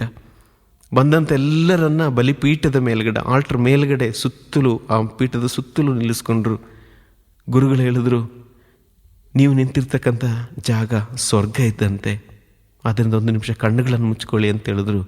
ಕಣ್ಣು ಮುಚ್ಚಿ ನಮ್ಮನ್ನು ಸ್ವರ್ಗಕ್ಕೆ ತಗೊಂಡೋದ್ರು. ಕಾರಣ ನಿಮ್ಮ ಅಕ್ಕಪಕ್ಕದಲ್ಲಿ ದೇವದೂತರಿದ್ದಾರೆ, ಸಂತರಿದ್ದಾರೆ, ಪಿತಾ ಸುತ ಪವಿತ್ರ ಆತ್ಮ, ಹೀಗೆ ದೇವ ಗಣಗಳ ಜೊತೆಯಲ್ಲಿ ನೀವು ಸೇರಿಕೊಂಡು ಈ ಬಲಿಯನ್ನು ಅರ್ಪಿಸ್ತಾ ಇದ್ದೀರಾ ಅಂತೇಳಿ ನಮ್ಮನ್ನು ಒಂದು ರೀತಿಯಾದ ಪ್ರತ್ಯೇಕವಾದ ಒಂದು ಲೋಕಕ್ಕೆ ಕರ್ಕೊಂಡು ಹೋಗಿ ಅವರು ಬಲಿಪೂಜೆಯನ್ನು ಪ್ರಾರಂಭಿಸಿದರು. ಬಲಿಪೂಜೆ ಒಂದು ರೀತಿಯಾದ ವಿಶೇಷ ಅನುಭವವನ್ನು ಕೊಡ್ತಾ ಇತ್ತು. ನಾನು ಮತ್ತು ಅವಳು ತಮ್ಮ ಪಕ್ಕದಲ್ಲಿ ನಿಂತ್ಕೊಂಡು ಬಲಿಪೂಜೆಯ ಹಾಡುಗಳನ್ನು ಆಡ್ತಾ ಇದ್ವಿ. ಬಲಿಪೂಜೆ ಒಳ್ಳೆ ಪ್ರಬೋಧನೆಯನ್ನು ಗುರುಗಳು ಕೊಟ್ಟರು. ಅವಳು ಆಡಿದಂಥ ಕಡೆಯ ಗೀತೆಯ ಸಾಲುಗಳು: ನಿನ್ വചനങ്ങളെത്രയോ സത്യം, ഈ ലോകത്തിൻ മായാവിലാസങ്ങവ്യർത്ഥം. ഞാൻ നിന്നോടു ചേരട്ടെ നാഥ, നീയാണല്ലോ എന്നെ മറക്കാത്ത സ്നേഹം. തോരാത്ത കണ്ണീരുമായ്ക്കും യേശുവിൻ കുരിശോടു ചേർന്നു ഞാൻ നിന്നു. അപ്പോൾ അവൻ എന്നെ വാരി പുണർന്നു, വാത്സല്യ ചുംബനമേകി. ನಿನ್ನ ವಾಕ್ಯಗಳು ಎಷ್ಟೋ ಸತ್ಯ, ಈ ಲೋಕದ ಮಾಯಾವಿಲಾಸವೆಲ್ಲವೂ ವ್ಯರ್ಥ. ಈಗೋ ನಿನ್ನ ಬಳಿಗೆ ನಾನು ಬರ್ತಾ ಇದ್ದೀನಿ ಯೇಸುವೆ, ನೀನು ಮಾತ್ರ ನನ್ನ ಅನಂತವಾಗಿ ಪ್ರೀತಿಸುವವನು. ನಿನ್ನ ಶಿಲುಬೆಯ ಬುಡದಲ್ಲಿ ಬಂದು ನಿಂತಿದ್ದೇನೆ. ಆಗ ಯೇಸು ನನ್ನನ್ನು ಅಪ್ಪಿಕೊಂಡರು, ನನ್ನ ಕೆನ್ನೆಗೆ ವಾತ್ಸಲ್ಯದ ಮುತ್ತನ್ನಿಟ್ಟರು. ಪರಮಪ್ರಸಾದನ ಸ್ವೀಕರಿಸಿ ಬಲಿಪೂಜೆ ಆಶೀರ್ವಾದವನ್ನು ಸ್ವೀಕರಿಸಿಕೊಂಡು ಹೊರಗಡೆ ಬಂದ್ವಿ. ಜನ ಎಲ್ಲ ಬಂದು ಹೇಳಿದ್ರು, ನಾವು ರಾತ್ರಿ 12 ಗಂಟೆಗೆ ನೈಟ್ ವಿಜಿಲ್ಗಿಂದ ನಾವು ಹೋಗ್ತಾ ಇದ್ವಿ. ಆದರೆ ಈ ಆರಾಧನೆ ನಮಗೊಂದು ಅನುಭವ ಕೊಡ್ತು. ನಾವು ದೇವರಿಗೆ ಕೃತಜ್ಞತೆ ಸಲ್ಲಿ ಅಂತೇಳಿ ಒಳಗಡೆ ಬಂದ್ವಿ. ನಮ್ಮ ವಾಷಿಂಗ್ಸ್ ಎಲ್ಲ ಮುಗಿಸ್ಕೊಂಡು 9 ಗಂಟೆಗೆ ಗುರುಗಳ ಮುಂದೆ ಮೊಣಕಾಲೂರಿ ಅವರ ಆಶೀರ್ವಾದವನ್ನು ಪಡೆದುಕೊಂಡು ನಾವು ವಾಪಸ್ ಯಾತ್ರೆಯನ್ನು ಪ್ರಾರಂಭಿಸಿದ್ವಿ. ನಾನು ಲಗೇಜನ್ನೆಲ್ಲ ತಗೊಂಡು ಗಾಡಿಯಲ್ಲಿ ಲೋಡ್ ಮಾಡಿದೆ. ಗಾಡಿ ಹತ್ಕೊಂಡು ಗೇಟ್ ಹತ್ರ ಬಂದ್ವಿ ನಾವೆಲ್ಲ. ಆದರೆ ಇವಳು ಮಾತ್ರ ದೇವಾಲಯದ ಮುಂದೆ ಹೋಗಿ, ಒಳಗಡೆ ಹೋಗಿ, ಪರಮಪ್ರಸಾದದ ಮುಂದೆ ಹೋಗಿ ಮೊಣಕಾಲೂರಿ ಪ್ರಾರ್ಥಿಸಿ ಗೇಟ್ ಹತ್ರ ಬಂದು ಕಾರನ್ನು ಹತ್ಕೊಂಡ್ಳು. ನಮ್ಮನ್ನು ಅಲ್ಲಿಗೆ ಆಹ್ವಾನಿಸಿದ್ದಂಥ ಮೈಕಲ್ ನಮ್ಮ ಮನೆಗೆ ಬಂದು ಹೋಗಬೇಕು, ಪ್ರಾರ್ಥಿಸಬೇಕು ಬ್ರದರ್ ಅಂತ ಕೇಳ್ಕೊಂಡಿದ್ರು. ಮನೆಗೆ ಹೋದ್ವಿ, ಕಾಫಿ ಕುಡಿದು ಒಂದು ಸಣ್ಣ ಪ್ರಾರ್ಥನೆಯನ್ನು ಮಾಡಿ ಅಲ್ಲಿಂದ ಹೊರಗಡೆ ಬಂದ್ವಿ. ಅವ್ರಿಗೊಂದು ಸ್ಟುಡಿಯೋ ಇದೆ. ನಮ್ಮೊಂದು ಗ್ರೂಪ್ ಫೋಟೋನ ಅಲ್ಲಿ ತೆಗೆದ್ರು. 9:30 ಗಂಟೆಗೆ ಪಾಲಿಬೆಟ್ಟದಿಂದ ನಾವು ನಮ್ಮ ಯಾತ್ರೆಯನ್ನು ಪ್ರಾರಂಭಿಸಿದ್ವಿ. ಸುಮಾರು 30-40 ಕಿಲೋಮೀಟ್ರ್ ಒಳಗೂ ನಮ್ಮ ಯಾತ್ರೆ ಬಂತು. ಯಾತ್ರೆ ಪ್ರಾರಂಭಿಸಿದಾಗ ದೇವರಿಗೆ ಕೃತಜ್ಞತೆಯನ್ನು ಸಲ್ಲಿಸುತ್ತಾ ಒಂದು ಗೀತೆಯನ್ನು ಹಾಡಿದ್ವಿ, ವಂದನೆ ದೇವ ಎಂಬ ಗೀತೆಯನ್ನು ಹಾಡಿ ನಮ್ಮ ಯಾತ್ರೆಯನ್ನು ಮುಂದುವರಿಸ್ಕೊಂಡು ಬರ್ತಾ ಇದ್ದಂಗೆ ಒಬ್ಬೊಬ್ಬರಾಗಿ ನಿದ್ದೆ ಮಾಡಲು ಪ್ರಾರಂಭಿಸಿದ್ರು. ಕಾರಣ ಇಡೀ ರಾತ್ರಿ ಎಲ್ಲರೂ ನಿದ್ದೆ ಕಟ್ಟಿದ್ರು. ನಾನು ಮಾತ್ರ ಜೋರಾಗಿ ಕ್ಯಾಸೆಟ್ ಹಾಕ್ಕೊಂಡು ಹಾಡು ಹೇಳ್ಕೊಂಡು ಬರ್ತಾ ಇದ್ದೆ. ಒಂದು 40 ಕಿಲೋಮೀಟ್ರ್, ಸಿದ್ದಾಪುರ ಎಲ್ಲ ದಾಟಿ ಒಂದು 40 ಕಿಲೋಮೀಟ್ರ್ ಬಂದಿರಬೇಕು. ನನಗೊಂದು ರೀತಿಯಾದ ನಿದ್ದೆ ಬರಲು ಪ್ರಾರಂಭಿಸಿತು. ಗಾಡಿಯನ್ನು ಒಂದು ಸೈಡ್ಗೆ ಹಾಕಿ ನಾನು ಮಲಗೋಣ ಅಂತ ಮಲಗಿದೆ. ಅಷ್ಟು ಬೇಗ ನನ್ನ ಮಡದಿಯ ತಮ್ಮ, ಅವನ ಹೆಸರು ಡೇವಿಸ್ ಅಂತೇಳಿ, ಅವನು ಹೇಳ್ದ, ಅಣ್ಣ ನಾನು ಓಡಿಸ್ತೀನಿ, ನೀವು ಮಲ್ಕೊಳ್ಳಿ ಅಂತ ಹೇಳ್ದ. ನಾನು ಓಮ್ನಿ ತಗೊಂಡಾಗ ನನಗೆ ಗಾಡಿ ಓಡ್ಸೋಕ್ಕೆ ಬರ್ತಾ ಇರಲಿಲ್ಲ. ನನಗೆ ಡ್ರೈವಿಂಗ್ ಕಲಿಸಿದವನು ಅವನೇ, ಗಾಡಿಯನ್ನು ಮನೆಗೆ ತಂದವನು ಅವನೇ. ಅದರಿಂದ ಧೈರ್ಯವಾಗಿ ಅವನ ಕೈಯಲ್ಲಿ ಗಾಡಿ ಕೊಟ್ಟು ನಾನು ಹೋಗಿ ಹಿಂದುಗಡೆ ಹೋಗಿ ಮಲ್ಕೊಂಡೆ. ಆದರೆ ಅವನಿಗೆ ದಾರಿ ಗೊತ್ತಿಲ್ಲದೆ ಇದ್ದಿದ್ದರಿಂದ ಅವಾಗವಾಗ ಎಬ್ಬಿಸಿ ನನ್ನನ್ನು ಕೇಳ್ತಾ ಇದ್ದ. ಹೀಗೆ ಅರ್ಧ ಬರ್ಧ ನಿದ್ದೆ ಆಗಿ ಹಾಸನ ತನಕ ಬಂತು. ಹಾಸನಿಂದ ಹಳೆಬೀಡು ಬಂದ್ವಿ. ಹೋಗ್ಬೇಕಾದ್ರೆ ಹಳೆಬೀಡು ನೋಡ್ಕೊಂಡು ಹೋಗಿದ್ವಿ.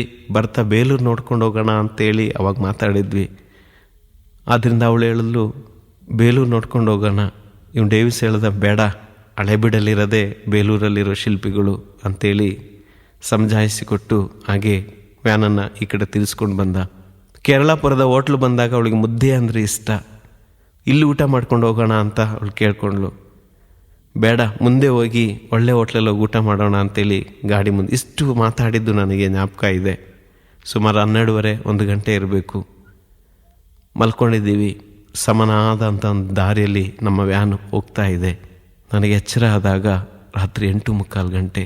ನಾನು ಮಣಿಪಾಲ್ ಹಾಸ್ಪಿಟ್ಲಲ್ಲಿ ಮಲಗಿದ್ದೀನಿ. ನನ್ನ ಎಡಗಾಲು ಪೂರ್ಣವಾಗಿ ಪಾದ ಜರ್ಜರಿತವಾಗಿದೆ, ರಕ್ತಸಿಕ್ತವಾಗಿದೆ. ನಾನು ಈ ಕಡೆ ಪಕ್ಕದಲ್ಲಿ ನೋಡಿದ್ರೆ ನನ್ನ ತಮ್ಮ 2 ಕಾಲನ ಪಾದದ ಮೇಲ್ಗಡೆ ಗಂಟತ್ರ 2 ಕಾಲನ್ನು ಮುರ್ಕೊಂಡು ಅವನು ರೋಧನೆಯನ್ನು ಅನುಭವಿಸ್ತಾ ಇದ್ದಾನೆ. ಈ ಕಡೆ ಪಕ್ಕದಲ್ಲಿ ನೋಡಿದ್ರೆ ನನ್ನ ಹೆಂಡತಿಯ ತಮ್ಮ ಡೇವಿಸ್, ಅವನು ಸಹ ಈ ಸೊಂಟದ ಹತ್ರ ಅವನ ಕಾಲು ಕೀಲು ಕಿತ್ಕೊಂಡು ಅವನು ನೋವನ್ನು ಅನುಭವಿಸ್ತಾ ಇದ್ದಾನೆ. ಆದರೆ ಇನ್ನೊಬ್ಬ ವ್ಯಕ್ತಿ ಕಾಣ್ತಾ ಇಲ್ಲ. ನಾನು ಕೇಳಿದೆ ಅಲ್ಲಿ ಪಕ್ಕದಲ್ಲಿದ್ದವರನ್ನು ಕರೆದು, ಡೈಸಿ ಎಲ್ಲಿ ಕರ್ಕೊಂಡೋಗಿದ್ದಾರೆ ಅಂತೇಳಿ. ಡೈಸಿ ಅಂದಿದ ತಕ್ಷಣ ಒಬ್ಬರೊಬ್ಬರು ಮುಖ ನೋಡಿಕೊಂಡ್ರು. ಇಲ್ಲ, ಅವರನ್ನು ಚಿಕ್ಕಮಂಗ್ಳೂರು ಹಾಸ್ಪಿಟ್ಲಲ್ಲೇ ಅಡ್ಮಿಟ್ ಮಾಡಿದ್ದೀವಿ ಅಂತ ಹೇಳಿದ್ರು. ನಾನು ಕೇಳಿದೆ, ಯಾಕೆ ಕರ್ಕೊಂಬಂದಿಲ್ಲ ಅವಳಿಗೆ, ಏನಾಯಿತು, ಗಾಡಿ ಏನಾಯಿತು ಅಂತ ಕೇಳಿದೆ. ಗಾಡಿ ಆಕ್ಸಿಡೆಂಟ್ ಆಯಿತು, ಒಂದು ಮರಕ್ಕೆ ಡಿಕ್ಕಿ ಹೊಡೀತು, ಇಷ್ಟು ಮಾತ್ರ ಹೇಳಿದ್ರು. ನನಗೆ ಪೂರ್ಣ ಪ್ರಜ್ಞೆ ಬಂದಿಲ್ಲ, ಅರ್ಧಬರ್ಧ ಪ್ರಜ್ಞೆ ಬರ್ತಾಯಿತ್ತು. ನನಗೆ ಆಪ್ರೇಷನ್ ಮಾಡೋದಕ್ಕೆ ಆಪ್ರೇಷನ್ ಥಿಯೇಟ್ರ್ ಒಳಗೆ ಕರ್ಕೊಂಡೋದ್ರು. ನನ್ನ ಪಾದದ ಮೂಳೆಗಳನ್ನು, ಮುರಿದೋದಂಥ ಮೂಳೆಗಳನ್ನೆಲ್ಲ ತೆಗೆದ್ರು. ಕಬ್ಬಿಣದ ಪಿನ್ಗಳನ್ನು ಹೊಡೆದ್ಬಿಟ್ಟು ಹೊಲಿದು ವಾರ್ಡ್ ಕರ್ಕೊಂಬಂದರು. ಬೆಳಿಗ್ಗೆ ನಾನು ಹಾಸ್ಪಿಟ್ಲಲ್ಲಿ ಮಲಗಿದ್ದೀನಿ. ನನ್ನ ಧರ್ಮಕೇಂದ್ರದವರು, ನನ್ನ ಸ್ವಂತದವರು, ನನ್ನ ಜೊತೆ ಕೆಲಸ ಮಾಡ್ತಕ್ಕಂಥ ನನ್ನ ಆತ್ಮೀಯ ಮಿತ್ರರು, ಅದಕ್ಕಿಂತ ಹೆಚ್ಚಾಗಿ ಮಂಗಳೂರಿನಿಂದ ನನ್ನನ್ನು ಅತಿಯಾಗಿ ಪ್ರೀತಿಸ್ತಿರ್ತಕ್ಕಂಥ ಎಲ್ಲ ಸಹೋದರರು ನಮ್ಮನ್ನು ನೋಡೋಕ್ಕೆ ಬರ್ತಾ ಇದ್ದಾರೆ. ಎಲ್ಲರೂ ಒಂದು ರೀತಿಯಾಗಿ ದುಃಖವನ್ನು ಅನುಭವಿಸ್ತಾ ಇದ್ದಾರೆ. ಎಲ್ಲರ ಮನಸ್ಸಿನಲ್ಲೂ ಒಂದು ಪ್ರಶ್ನೆ ಇದೆ, ಯಾಕೆ ಈ ರೀತಿಯಾಗಿ ಆಯಿತು? ನಿನ್ನ ಆರಾಧನೆ ಮಾಡೋಕ್ಕೋಗಿ ನಿನ್ನನ್ನು ಆರಾಧಿಸಿ ಬರ್ತಿದ್ದಂಥ ನಮಗೆ ಈ ದುರ್ಗತಿ ಯಾಕೆ ಬಂತು ದೇವರೇ ಅನ್ನೋ ಒಂದು ವೇದನೆ ಮನಸ್ಸಿನಲ್ಲಿ ಯಾವಾಗಲೂ ಬರ್ತಾ ಇತ್ತು. ನನ್ನ ಕಂಪನಿಯಿಂದ ಬಂದಂಥ ಒಬ್ಬ ಹಜಾರಿ ಅನ್ನೋನು, ಏಸು ಅನ್ನೋದಿಲ್ಲ, ಏಸು ಅನ್ನೋರು ಇದ್ದಿದ್ದರೆ ಇವರಿಗೆ ಈ ರೀತಿಯಾಗಿ ಆಗ್ತಾ ಇರಲಿಲ್ಲ. ಲಂಚ ತಗೊಳ್ಳೋರು, ಬಡ್ಡಿ ತಗೊಳ್ಳೋರು, ಅನ್ಯಾಯ ಮಾಡೋರು, ಭ್ರಷ್ಟಾಚಾರ ಮಾಡೋರು ಸುಖವಾಗಿ ಜೀವಿಸ್ತಾ ಇದ್ದಾರೆ. ಯಾವಾಗ ನೋಡಿದ್ರು ದೇವರು ಧ್ಯಾನ ಅಂದ್ಕೊಂಡು ಏಸು ಕಾರ್ಯ ಮಾಡ್ತೀವಿ ಅಂತೇಳಿ ಶಿಪ್ಚೆಯನ್ನು ತಗೊಂಡು ರಜಾ ಹಾಕಿ ಹೋಗ್ತಿರ್ತಕ್ಕಂಥ ಇವ್ರಿಗೆ ಈ ರೀತಿಯಾಗಿ ಆಯಿತು ಅಂದರೆ ನಿಜವಾಗಿ ದೇವರು ಅನ್ನೋದಿಲ್ಲ. ಈ ಮಾತನ್ನು ಕೇಳ್ತಾ ಇದ್ದಾಗ ನನಗೆ ಅಳು ಬರ್ತಾ ಇತ್ತು. ದೇವರು ಯಾಕೆ ಯಾಕೆ ಈ ರೀತಿಯಾಗಿ ಆಯಿತು ಅನ್ನೋ ಪ್ರಶ್ನೆ ಪುನಃ ಪುನಃ ನನ್ನನ್ನು ಕೇಳ್ತಾ ಇದ್ದೆ. ಎಲ್ಲರೂ ನನ್ನನ್ನು ಸಮಾಧಾನ ಮಾಡ್ತಾ ಇದ್ರು. ಒಂದು ದಿನ ಕಳೆಯಿತು. ಮಾರನೇ ದಿನ ಆಗೋಷ್ಟೊತ್ತಿಗೆ ಸಾಯಂಕಾಲ ಫಾದರ್ ಫ್ರಾಂಕ್ಲಿನ್ ಬಂದರು. ಅವ್ರು ಯಾವಾಗಲೂ ನನ್ನ ಚಟ ಅಂತ ಕರೀತಾರೆ. ನನ್ನ ಭುಜದ ಮೇಲೆ ಕೈ ಇಟ್ಟು ಹೇಳಿದ್ರು, ನಾವಿದ್ದೀವಿ ಅಂತೆ. ಆದರೂ ಅವರ ಸಾಂತ್ವನ ನನಗೆ ಸಮಾಧಾನ ತರ್ತಾ ಇರಲಿಲ್ಲ. ನಾನು ಯಾಕೆ ಅಂತ ಅಳ್ತಾ ಅವರನ್ನೇ ಕೇಳ್ತಾ ಇದ್ದೆ. ಅವರು ಸಮಾಧಾನ ಮಾಡೋದ್ರು. ಈಗ ಪ್ರತಿದಿನ ನನ್ನನ್ನು ನೋಡೋದಕ್ಕೆ ತುಂಬ ಜನ ಬರ್ತಾರೆ. ನಮ್ಮ ಧ್ಯಾನವನ್ನು ಕೇಳಿದವರು, ನಾವು ಬೇರೆಯವರಿಗೆ ಪ್ರಾರ್ಥನೆ ಮಾಡಿದವರು, ಹೀಗೆ ತುಂಬ ಜನರು ಬಂದು ನಮಗೆ ಸಾಂತ್ವನವನ್ನು ಹೇಳಿ ಹೋಗ್ತಾ ಇದ್ದಾರೆ. ಹೀಗಿರಬೇಕಾದ್ರೆ ಅಲ್ಲಿದ್ದಂಥ ಕೆಲವು ಜೀಸಸ್ ಯೂತ್ಸ್ನ ಯುವಕ ಯುವತಿಯರು ನಮ್ಮ ಜೊತೆಯಲ್ಲಿ ಬಂದು ಜಪಸರದ ಪ್ರಾರ್ಥನೆಯನ್ನು ಮಾಡಿ ನಮಗೆ ಧೈರ್ಯ ತುಂಬ್ತಾ ಇದ್ದರು. ಕೇವಲ 18-19 ವಯಸ್ಸಿರ್ತಕ್ಕಂಥ ಮಕ್ಕಳು ಬಂದು ನಮಗೆ ಧೈರ್ಯ ಕೊಡ್ತಾ ಇದ್ದರು. 3ನೇ ದಿನ ಆಗುವಷ್ಟೊತ್ತಿಗೆ ಯಾವ ಅಣ್ಣನನ್ನು ದಾವಣಗೆರೆಯಿಂದ ನಾವು ಶ್ರೀಲಂಕಾಕ್ಕೆ 1 ತಿಂಗಳ ಧ್ಯಾನಕ್ಕೆ ಬೀಳ್ಕೊಟ್ಟು ಬಂದವು, ಅವರು ವಾಪಸ್ ಬಂದಿದ್ದಾರೆ. ಅವರು ಅಂದರೆ ನನಗೆ ಒಂದು ರೀತಿಯಾದ ಆತ್ಮೀಯ ಸಂಬಂಧ. ಅವ್ರು ಬಂದರು, ಏನೂ ಮಾತಾಡೋಕ್ಕಾಗ್ತಿಲ್ಲ. ಅವರಿಗೆ ಧೈರ್ಯ ಕೊಟ್ಟರು, ಡೇವಿಸ್ ನಾನಿದ್ದೀನಿ ಅಂತೇಳಿ. ಅವ್ರ ಮನಸ್ಸಿನಲ್ಲಿ ಒಂದು ಪ್ರಶ್ನೆ, ಯಾಕೆ ಹೀಗಾಯಿತು? ಏನನ್ನೋ ಹೇಳ್ಬೇಕು ಅಂತ ಹತ್ರ ಬರ್ತಾರೆ, ಅದರ ಕೈಲಿ ಆಗ್ತಾ ಇಲ್ಲ. ಈ ದಿನಗಳೆಲ್ಲ ನಾನು ಕೇಳ್ತಾ ಇದ್ದೆ, ಡೈಸಿನ ಇಲ್ಲಿಗೆ ಕರ್ಕೊಂಬಂದ್ಬಿಡಿ, ಇಲ್ಲೇ ಚೆನ್ನಾಗಿ ಟ್ರೀಟ್ಮೆಂಟ್ ಕೊಡ್ಬೋದು, ಅವಳನ್ನ ಇಲ್ಲಿಗೆ ಕರ್ಕೊಂಬನ್ನಿ ಅಂತೇಳಿ ತುಂಬ ಒತ್ತಾಯ ಮಾಡ್ತಾ ಇದ್ದೆ. ಆದರೆ 3ನೇ ದಿನ ಆಗಬೇಕಾದ್ರೆ ಸಾಯಂಕಾಲ ನನ್ನ ಕುಟುಂಬದ ಗುರುಗಳು, ಹಿರಿಯರು, ನಮ್ಮಣ್ಣ ಫಾದರ್ ಫ್ರಾಂಕ್ಲಿನ್ ಎಲ್ಲ ನನ್ನ ಹತ್ತಿರಕ್ಕೆ ಬಂದರು. ಏನನ್ನೋ ನನ್ನಲ್ಲಿ ಹೇಳೋದಕ್ಕೆ ಅವ್ರು ಬರ್ತಾ ಇದ್ದಾರೆ ಅಂತ ನನಗೆ ಗೊತ್ತಾಯಿತು. ನನ್ನ ಮನಸ್ಸಿನಲ್ಲಿ ಒಂದು ರೀತಿಯಾದ ಆತಂಕ, ದುಗುಡ. ನನಗೆ ಆಕ್ಸಿಡೆಂಟ್ ಆಗಿದ್ದರಿಂದ ಕುತ್ತಿಗೆಗೆ ಬಲವಾದ ಹೊಡೆತ ಬಿದ್ದಿತ್ತು. ನನ್ನ ಎದೆಯ ಮೇಲಿರ್ತಕ್ಕಂಥ ಎದೆಗೂಡಿನ ಮೂಳೆ ಸಹ ಮುರಿದೋಗಿತ್ತು. ಜೋರಕ್ಕೆ ಅಳಕ್ಕೂ ನನಗೆ ಆಗ್ತಾ ಇರಲಿಲ್ಲ. ಅಲ್ಲಿ ಕಚ್ಕೊಂಡು ಹಾಗೆ ನಾನು ಎಲ್ಲವನ್ನ ಮನಸ್ಸಿನಲ್ಲಿ ಹಮ್ಮಿಕೊಳ್ತಾ ಇದ್ದೆ. ಅವ್ರ ಹತ್ರ ಬಂದರು, ಡೇವಿಸ್, ನೀನು ಸಹನೆಯ ಬಗ್ಗೆ ಕ್ಲಾಸ್ ಕೊಡ್ತಾ ಅನೇಕ ಜನರಿಗೆ ನೀನು ವಾಕ್ಯದ ಮೂಲಕ ಧೈರ್ಯವನ್ನು ತುಂಬ್ತಾ ಇದ್ದೆ. ಕಷ್ಟದಲ್ಲಿದ್ದಂಥ ಮನಸ್ಸುಗಳಿಗೆ ನೀನು ಧೈರ್ಯ ಕೊಡ್ತಾ ಇದ್ದೆ. ಆದರೆ ಇವತ್ತು ನಿನ್ನ ಜೀವನದಲ್ಲಿ ನಾನು ಹೇಳ್ತಕ್ಕಂಥ ಈ ವಿಷಯವನ್ನು ನೀನು ಆ ಮನೋಭಾವನೆಯಿಂದ ಸ್ವೀಕರಿಸಬೇಕು. ನನಗೊಂದು ರೀತಿಯಾದ ಕಸವಿಸಿ ಆಗ್ತಾ ಇದೆ, ಏನು ಹೇಳ್ತಾರೆ ಅನ್ನೋದು. ತಕ್ಷಣ ಅವ್ರು ಹೇಳಿದ್ರು, ಅಂದು ನೀವು ಬರ್ತಿದ್ದಂಥ ವ್ಯಾನು ಅಕಸ್ಮಾತಾಗಿ ಮರಕ್ಕೆ ಡಿಕ್ಕಿ ಹೊಡೆದು ಡೈಸಿ ಅಲ್ಲಿ ಮರಣ ಹೊಂದಿದ್ರು. ಇದನ್ನು ಕೇಳಿದಾಗ ನನಗೆ ಆಕಾಶವೇ ತಲೆ ಮೇಲೆ ಬಿದ್ದಂಥ ಅನುಭವ ಆಯಿತು. ದೇವರೇ ಯಾಕಿದ್ದೆ, ನನ್ನ ದೇವರೇ ಯಾಕೆ ನನ್ನನ್ನು ಕೈ ಬಿಟ್ಟಿದ್ದೀರಿ ಅಂತೇಳಿ ಕೂಗಿ ಪ್ರಾರ್ಥಿಸಿದೆ, ಮನನೊಂದು ಪ್ರಾರ್ಥಿಸಿದೆ. ಯಾಕೆಂದರೆ ಆ ರೀತಿಯಾಗಿತ್ತು ನಮ್ಮ ಜೀವನ. ದೇವರು ನನ್ನ ಜೀವನಕ್ಕೆ ದಾನವಾಗಿ ಕೊಟ್ಟವಳು ಅಂತ ನಾನು ಸ್ವೀಕರಿಸಿಕೊಂಡಿದ್ದೆ. ಆದರೆ ಯಾಕೆ ಈಗ ವಾಪಸ್ ತಗೊಂಡ್ರು ಅನ್ನೋದನ್ನು ನನ್ನ ಕೈಲಿ ಅಂಗೀಕರಿಸ್ಕೊಳ್ಳೋಕ್ಕೆ ನನಗೆ ಸಾಧ್ಯವಾಗ್ತಾ ಇರಲಿಲ್ಲ. ಒಂದು ರೀತಿಯಾದ ಜೀವನವೇ ಒಂದು ನಿರಾಶೆಯ ಅವಸ್ಥೆಗೆ ನನ್ನನ್ನು ಕರ್ಕೊಂಡೋಯ್ತು. ರಾತ್ರಿಯೆಲ್ಲ ನಿದ್ದೆ ಬರ್ತಾ ಇರಲಿಲ್ಲ. ತಕ್ಷಣ ನಾನು ಹೇಳಿದೆ, ಡೈಸಿಗೆ ಎಲ್ಲಿ ಅಂತೇಳಿ. ಅವ್ರು ಹೇಳಿದ್ರು, ಚಿಕ್ಕಮಗಳೂರಲ್ಲಿ ಫ್ರೀಸರಲ್ಲಿ ಇಟ್ಟಿದ್ದಾರೆ, ಅವಳ ಅಕ್ಕ ಅರ್ಜೆಂಟೈನಾದಿಂದ 11ನೇ ತಾರೀಕು ಬರ್ತಾ ಇದ್ದಾಳೆ. ಅವತ್ತು ಅಂತಿಮ ಸಂಸ್ಕಾರ. 7ನೇ ತಾರೀಕು ಆಕ್ಸಿಡೆಂಟ್ ಆಗಿದ್ದು. ನನಗೆ ಹೇಳ್ತಾ ಇರೋದು 9ನೇ ತಾರೀಕು ರಾತ್ರಿ. 10ನೇ ತಾರೀಕು ನಾನು ಬೆಳಿಗ್ಗೆನೇ ಹೇಳಿದೆ, ಚಿಕ್ಕಮಗಳೂರಿಗೆ ಹೋಗೋಣ, ನಾನು ಅವಳನ್ನು ನೋಡಬೇಕು, ಈಗ ನೋಡಬೇಕು ಅಂತೇಳಿ ತುಂಬ ಹಠ ಮಾಡಿದೆ. ಡಾಕ್ಟ್ರ್ ಹೇಳಿದ್ರು, ಇಲ್ಲ, ನಿನ್ನ ಕಾಲಿಗೆ ತುಂಬ ಹೊಡೆತ ಬಿದ್ದಿದೆ, ಜರ್ಜರಿತು ಹೋಗ್ಬಿಟ್ಟಿದೆ, ಅದರಿಂದ ನೀನು ಇಲ್ಲಿಂದ ಅಲ್ಲಾಡ್ಸೋದಕ್ಕೆ ಆಗೋದಿಲ್ಲ ಅಂತ ಹೇಳಿದ್ರು. ನಾನು ತುಂಬ ಹಠ ಮಾಡಿದೆ. ಅದಕ್ಕೆ ಅವರು ಒಂದು ಹೇಳಿದ್ರು, ಅವರ ಅಂತಿಮ ಸಂಸ್ಕಾರಕ್ಕೆ ನಾನು ಕಳಿಸ್ಕೊಡ್ತೀನಿ, ಆದರೆ ನಿನಗೆ ಕೋಲು ಇಟ್ಕೊಂಡು ಕ್ರಚಸ್ ಇಟ್ಕೊಂಡು ನಡೆಯೋದಕ್ಕೆ ನಿನಗೆ ಸಾಧ್ಯ ಆದರೆ ಮಾತ್ರ.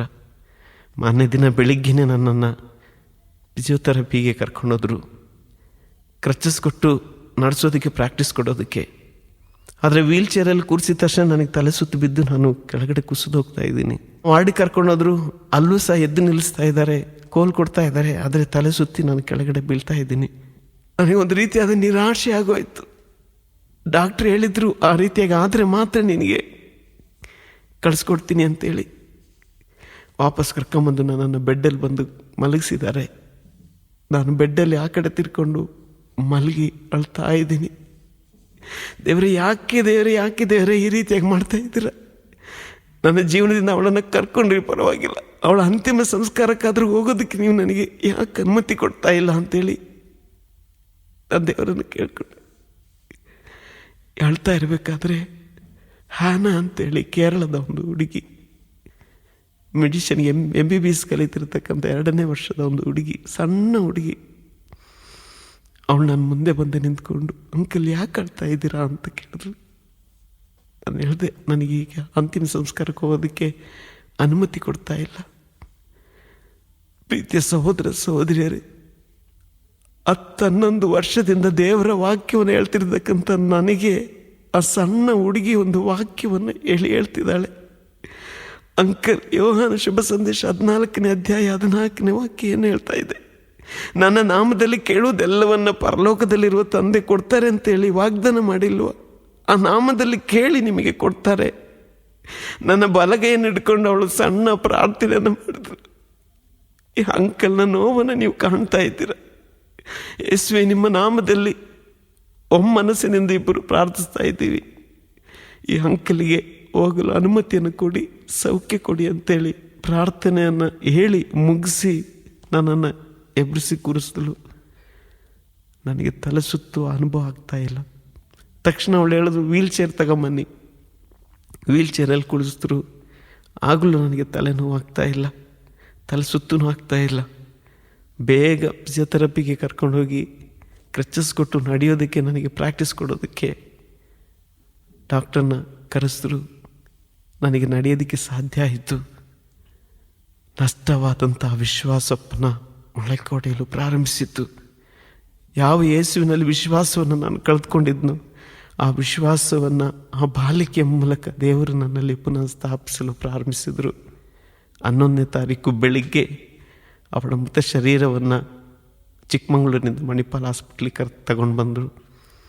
ನನ್ನ ತಮ್ಮನಿಗೂ ಅವಳ ತಮ್ಮನಿಗೂ ಮುಖವನ್ನು ತೋರಿಸಿ ಒಂದು ಮೊಬೈಲ್ ಫ್ರೀಸರ್ನಲ್ಲಿ ಮುಂದುಗಡೆ ಒಂದು ಆ್ಯಂಬ್ಯುಲೆನ್ಸ್ನಲ್ಲಿ ಅವಳ ಶರೀರ, ಹಿಂದುಗಡೆ ಆ್ಯಂಬ್ಯುಲೆನ್ಸ್ನಲ್ಲಿ ನಾನು ಹೋಗ್ತಾ ಇದ್ದೀವಿ.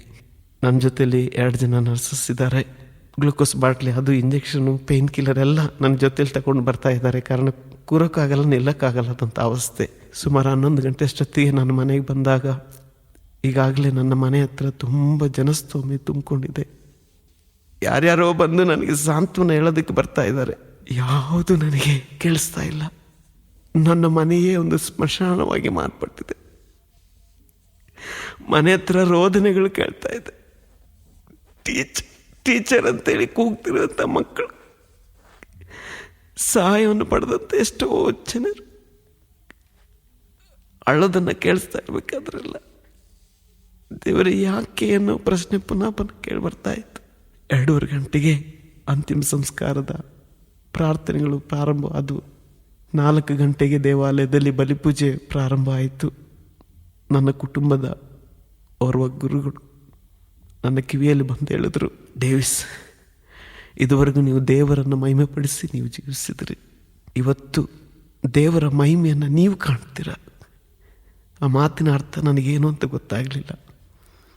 ಬಲಿಪೂಜೆ ಪ್ರಾರಂಭ ಆದಾಗ ಆ ಗುರುಗಳು ಪಿತನ ಸುತನ ಪವಿತ್ರಾತ್ಮನ ನಾಮದಲ್ಲಿ ಎಂಬ ಪ್ರಾರ್ಥನೆಯನ್ನು ಪ್ರಾರಂಭಿಸಿದಾಗ ಬಲಿಪೀಠದ ಕಡೆಗೆ ನಾನು ತಲೆ ಎತ್ತಿ ನೋಡಿದಾಗ ನನ್ನ ಕಣ್ಣುಗಳು ನಂಬೋದಕ್ಕೆ ನನಗೆ ಸಾಧ್ಯವಾಗಲಿಲ್ಲ. 43 ಗುರುಗಳು ಬಲಿಪೂಜೆಯ ವಸ್ತ್ರವನ್ನು ಧರಿಸಿ ಬಲಿಪೀಠದ ಮೇಲೆ ನಿಂತಿದ್ದಾರೆ. ಅದುವರೆಗೂ ನಾನು ಆ ರೀತಿಯಾದ ಅಂತಿಮ ಸಂಸ್ಕಾರದಲ್ಲಿ ಅಷ್ಟು ಗುರುಗಳು ಭಾಗವಹಿಸಿ ಆ ರೀತಿಯಾದ ಬಲಿ ಅರ್ಪಿಸಿದ್ದನ್ನು ನಾನು ನೋಡಿರಲಿಲ್ಲ. ಬಲಿಪೂಜೆ ಪ್ರಬೋಧನೆ ಕೊಟ್ಟಂಥ ನಮ್ಮ ಧರ್ಮ ಕೇಂದ್ರದ ಗುರುಗಳು ಹೇಳಿದ್ರು, ಇವರದೊಂದು ಕುಟುಂಬ, ಪ್ರೀತಿಯ ಕುಟುಂಬ. ಇವರ ಕುಟುಂಬಕ್ಕೆ ನಾನು ಅನೇಕ ಬಾರಿ ಹೋಗಿದ್ದೇನೆ. ಅನೇಕ ಬಾರಿ ದೇವರ ಪ್ರೀತಿಯನ್ನು ಇವರ ಕುಟುಂಬದಿಂದ ನಾನು ಸ್ವೀಕರಿಸಿದ್ದೇನೆ. ಆದರೆ ಡೇವಿಸನ ಬಗ್ಗೆ ನನಗೆ ವ್ಯಕ್ತಿಗತವಾಗಿ ನನಗೆ ಗೊತ್ತು. ಈ ದುಃಖವನ್ನು ಸ್ವೀಕರಿಸುವಂಥ ಶಕ್ತಿ ಅವನಿಗಿದೆ ಅಂತೇಳಿ ನನಗೆ ಗೊತ್ತು. ಯೇಸುವಿನ ಪಂಚಗಾಯಗಳ ವೇದನೆಯನ್ನು ಅನುಭವಿಸುವಂಥ ಶಕ್ತಿ ಅವನಿಗಿದೆ ಅಂತ ನನಗೆ ಗೊತ್ತು. ಆ ಶಕ್ತಿಗಾಗಿ ನಾವು ಪ್ರಾರ್ಥಿಸೋಣ. ಈ ಸಹನೆಯನ್ನು ದೇವರ ಕರಗಳಿಂದ ಸ್ವೀಕರಿಸಲು ಬೇಕಾದ ಕೃಪೆಗಾಗಿ ಪ್ರಾರ್ಥಿಸೋಣ ಅಂತೇಳಿ ಪ್ರತಿಯೊಬ್ಬರ ಧರ್ಮಕೇಂದ್ರದ ವ್ಯಕ್ತಿಗಳ ಮನದಾಳದಲ್ಲಿ ಕೇಂದ್ರಬಿಂದುವಾಗಿದ್ದಂಥ ಇವಳ ಜೀವನ ನಮ್ಮ ಜೀವನಕ್ಕೆ ಆದರ್ಶವಾಗಲಿ ಎಂಬ ಸಂದೇಶವನ್ನು ಅವರು ಕೊಟ್ಟರೆ. ಫಾದರ್ ಫ್ರಾಂಕ್ಲಿನ್ ಅವರು ಹೇಳಿದರು, ಈ ಲೋಕದಲ್ಲಿ ಎಷ್ಟು ವರ್ಷ ನಾವು ಜೀವಿಸ್ತೀವಿ ಅನ್ನೋದು ಮುಖ್ಯ ಅಲ್ಲ, ಹೇಗೆ ಜೀವಿಸ್ತೀವಿ ಅನ್ನೋದು ಮುಖ್ಯ. ಕೇವಲ 39 ವರ್ಷಗಳಲ್ಲಿ 60-70 ವರ್ಷಗಳಲ್ಲಿ ಸಾಧನೆ ಮಾಡಲಾಗದಿದ್ದುದನ್ನು ಆಕೆ ಮಾಡಿ ಹೋಗಿದ್ದಾಳೆ. ಆ ಜೀವನ ನಮಗೆ ಆದರ್ಶವಾಗಲಿ. ಆಕೆ ಹಾಕಿಕೊಟ್ಟಂಥ ಅಡಿಪಾಯದಲ್ಲಿ ನಮ್ಮ ಜೀವನವನ್ನು ಮುಂದುವರಿಸೋಣ.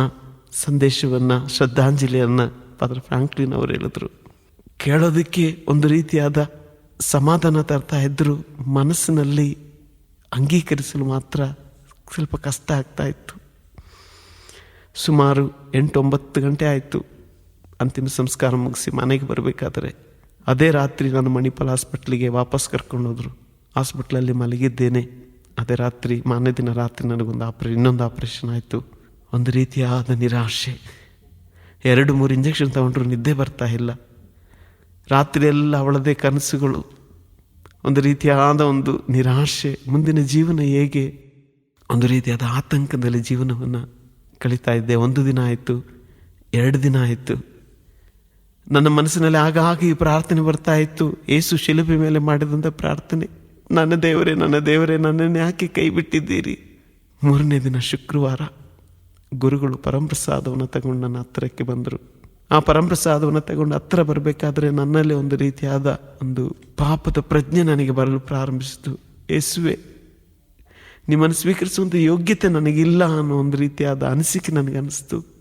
ಗುರುಗಳು ಕೇಳಿದ್ರು, ನಿನಗೇನಾದರೂ ಹೇಳ್ಬೇಕಾ ಅಂತ ಕೇಳಿದ್ರು. ನಾನು ಹೇಳಿದೆ, ಒಂದು ಪಾಪ ನಿವೇದನೆಯನ್ನು ಮಾಡಬೇಕು. ಪರಂಪ್ರಸಾದವನ್ನು ಹಾಕಿ ಪಕ್ಕದಲ್ಲಿ ಕೈಯಲ್ಲಿ ಇಟ್ಕೊಂಡು ನನ್ನ ಬಳಿಯಲ್ಲಿ ಕೂತ್ಕೊಂಡ್ರು. ನಾನು ಹೇಳಿದಂಥ ಒಂದೇ ಒಂದು ಪಾಪ, ದೇವರನ್ನು ನಾನು ಪ್ರಶ್ನಿಸಿದೆ, ಯಾಕೆ ದೇವರೇ, ಯಾಕೆ ಈ ರೀತಿಯಾಗಿ ಆಯಿತು ಅಂತೇಳಿ. ಗುರುಗಳು ನನಗೆ ಕೊಟ್ಟಂಥ ಉಪದೇಶ, ಸುಮಾರು 10 ವರ್ಷಗಳಿಂದ ನಾನು ಸಹನೆಯ ಕ್ಲಾಸ್ನಲ್ಲಿ ಯಾವ ವಾಕ್ಯಗಳನ್ನು ಉಪಯೋಗಿಸ್ತಾ ಇದ್ದನೋ ಅದೇ ಕೊಟೇಶನ್, ಅದೇ ವಾಕ್ಯವನ್ನು ಹೇಳಿ ಅವರಿಗೆ ನನಗೆ ಸಾಂತ್ವನವನ್ನು ಕೊಡ್ತಾ ಇದ್ದಾರೆ. ನನಗನ್ನಿಸ್ತು, ನಾನು ಕೊಟ್ಟಂಥ ವಾಕ್ಯವನ್ನು ಈಗ ನನಗೆ ನೀನು ಹೇಳ್ತಾ ಇದೆಯಾ ಅಂತೇಳಿ ನನ್ನ ಮನಸ್ಸಿನಲ್ಲಿ ಅನ್ನಿಸ್ತಾ ಇತ್ತು.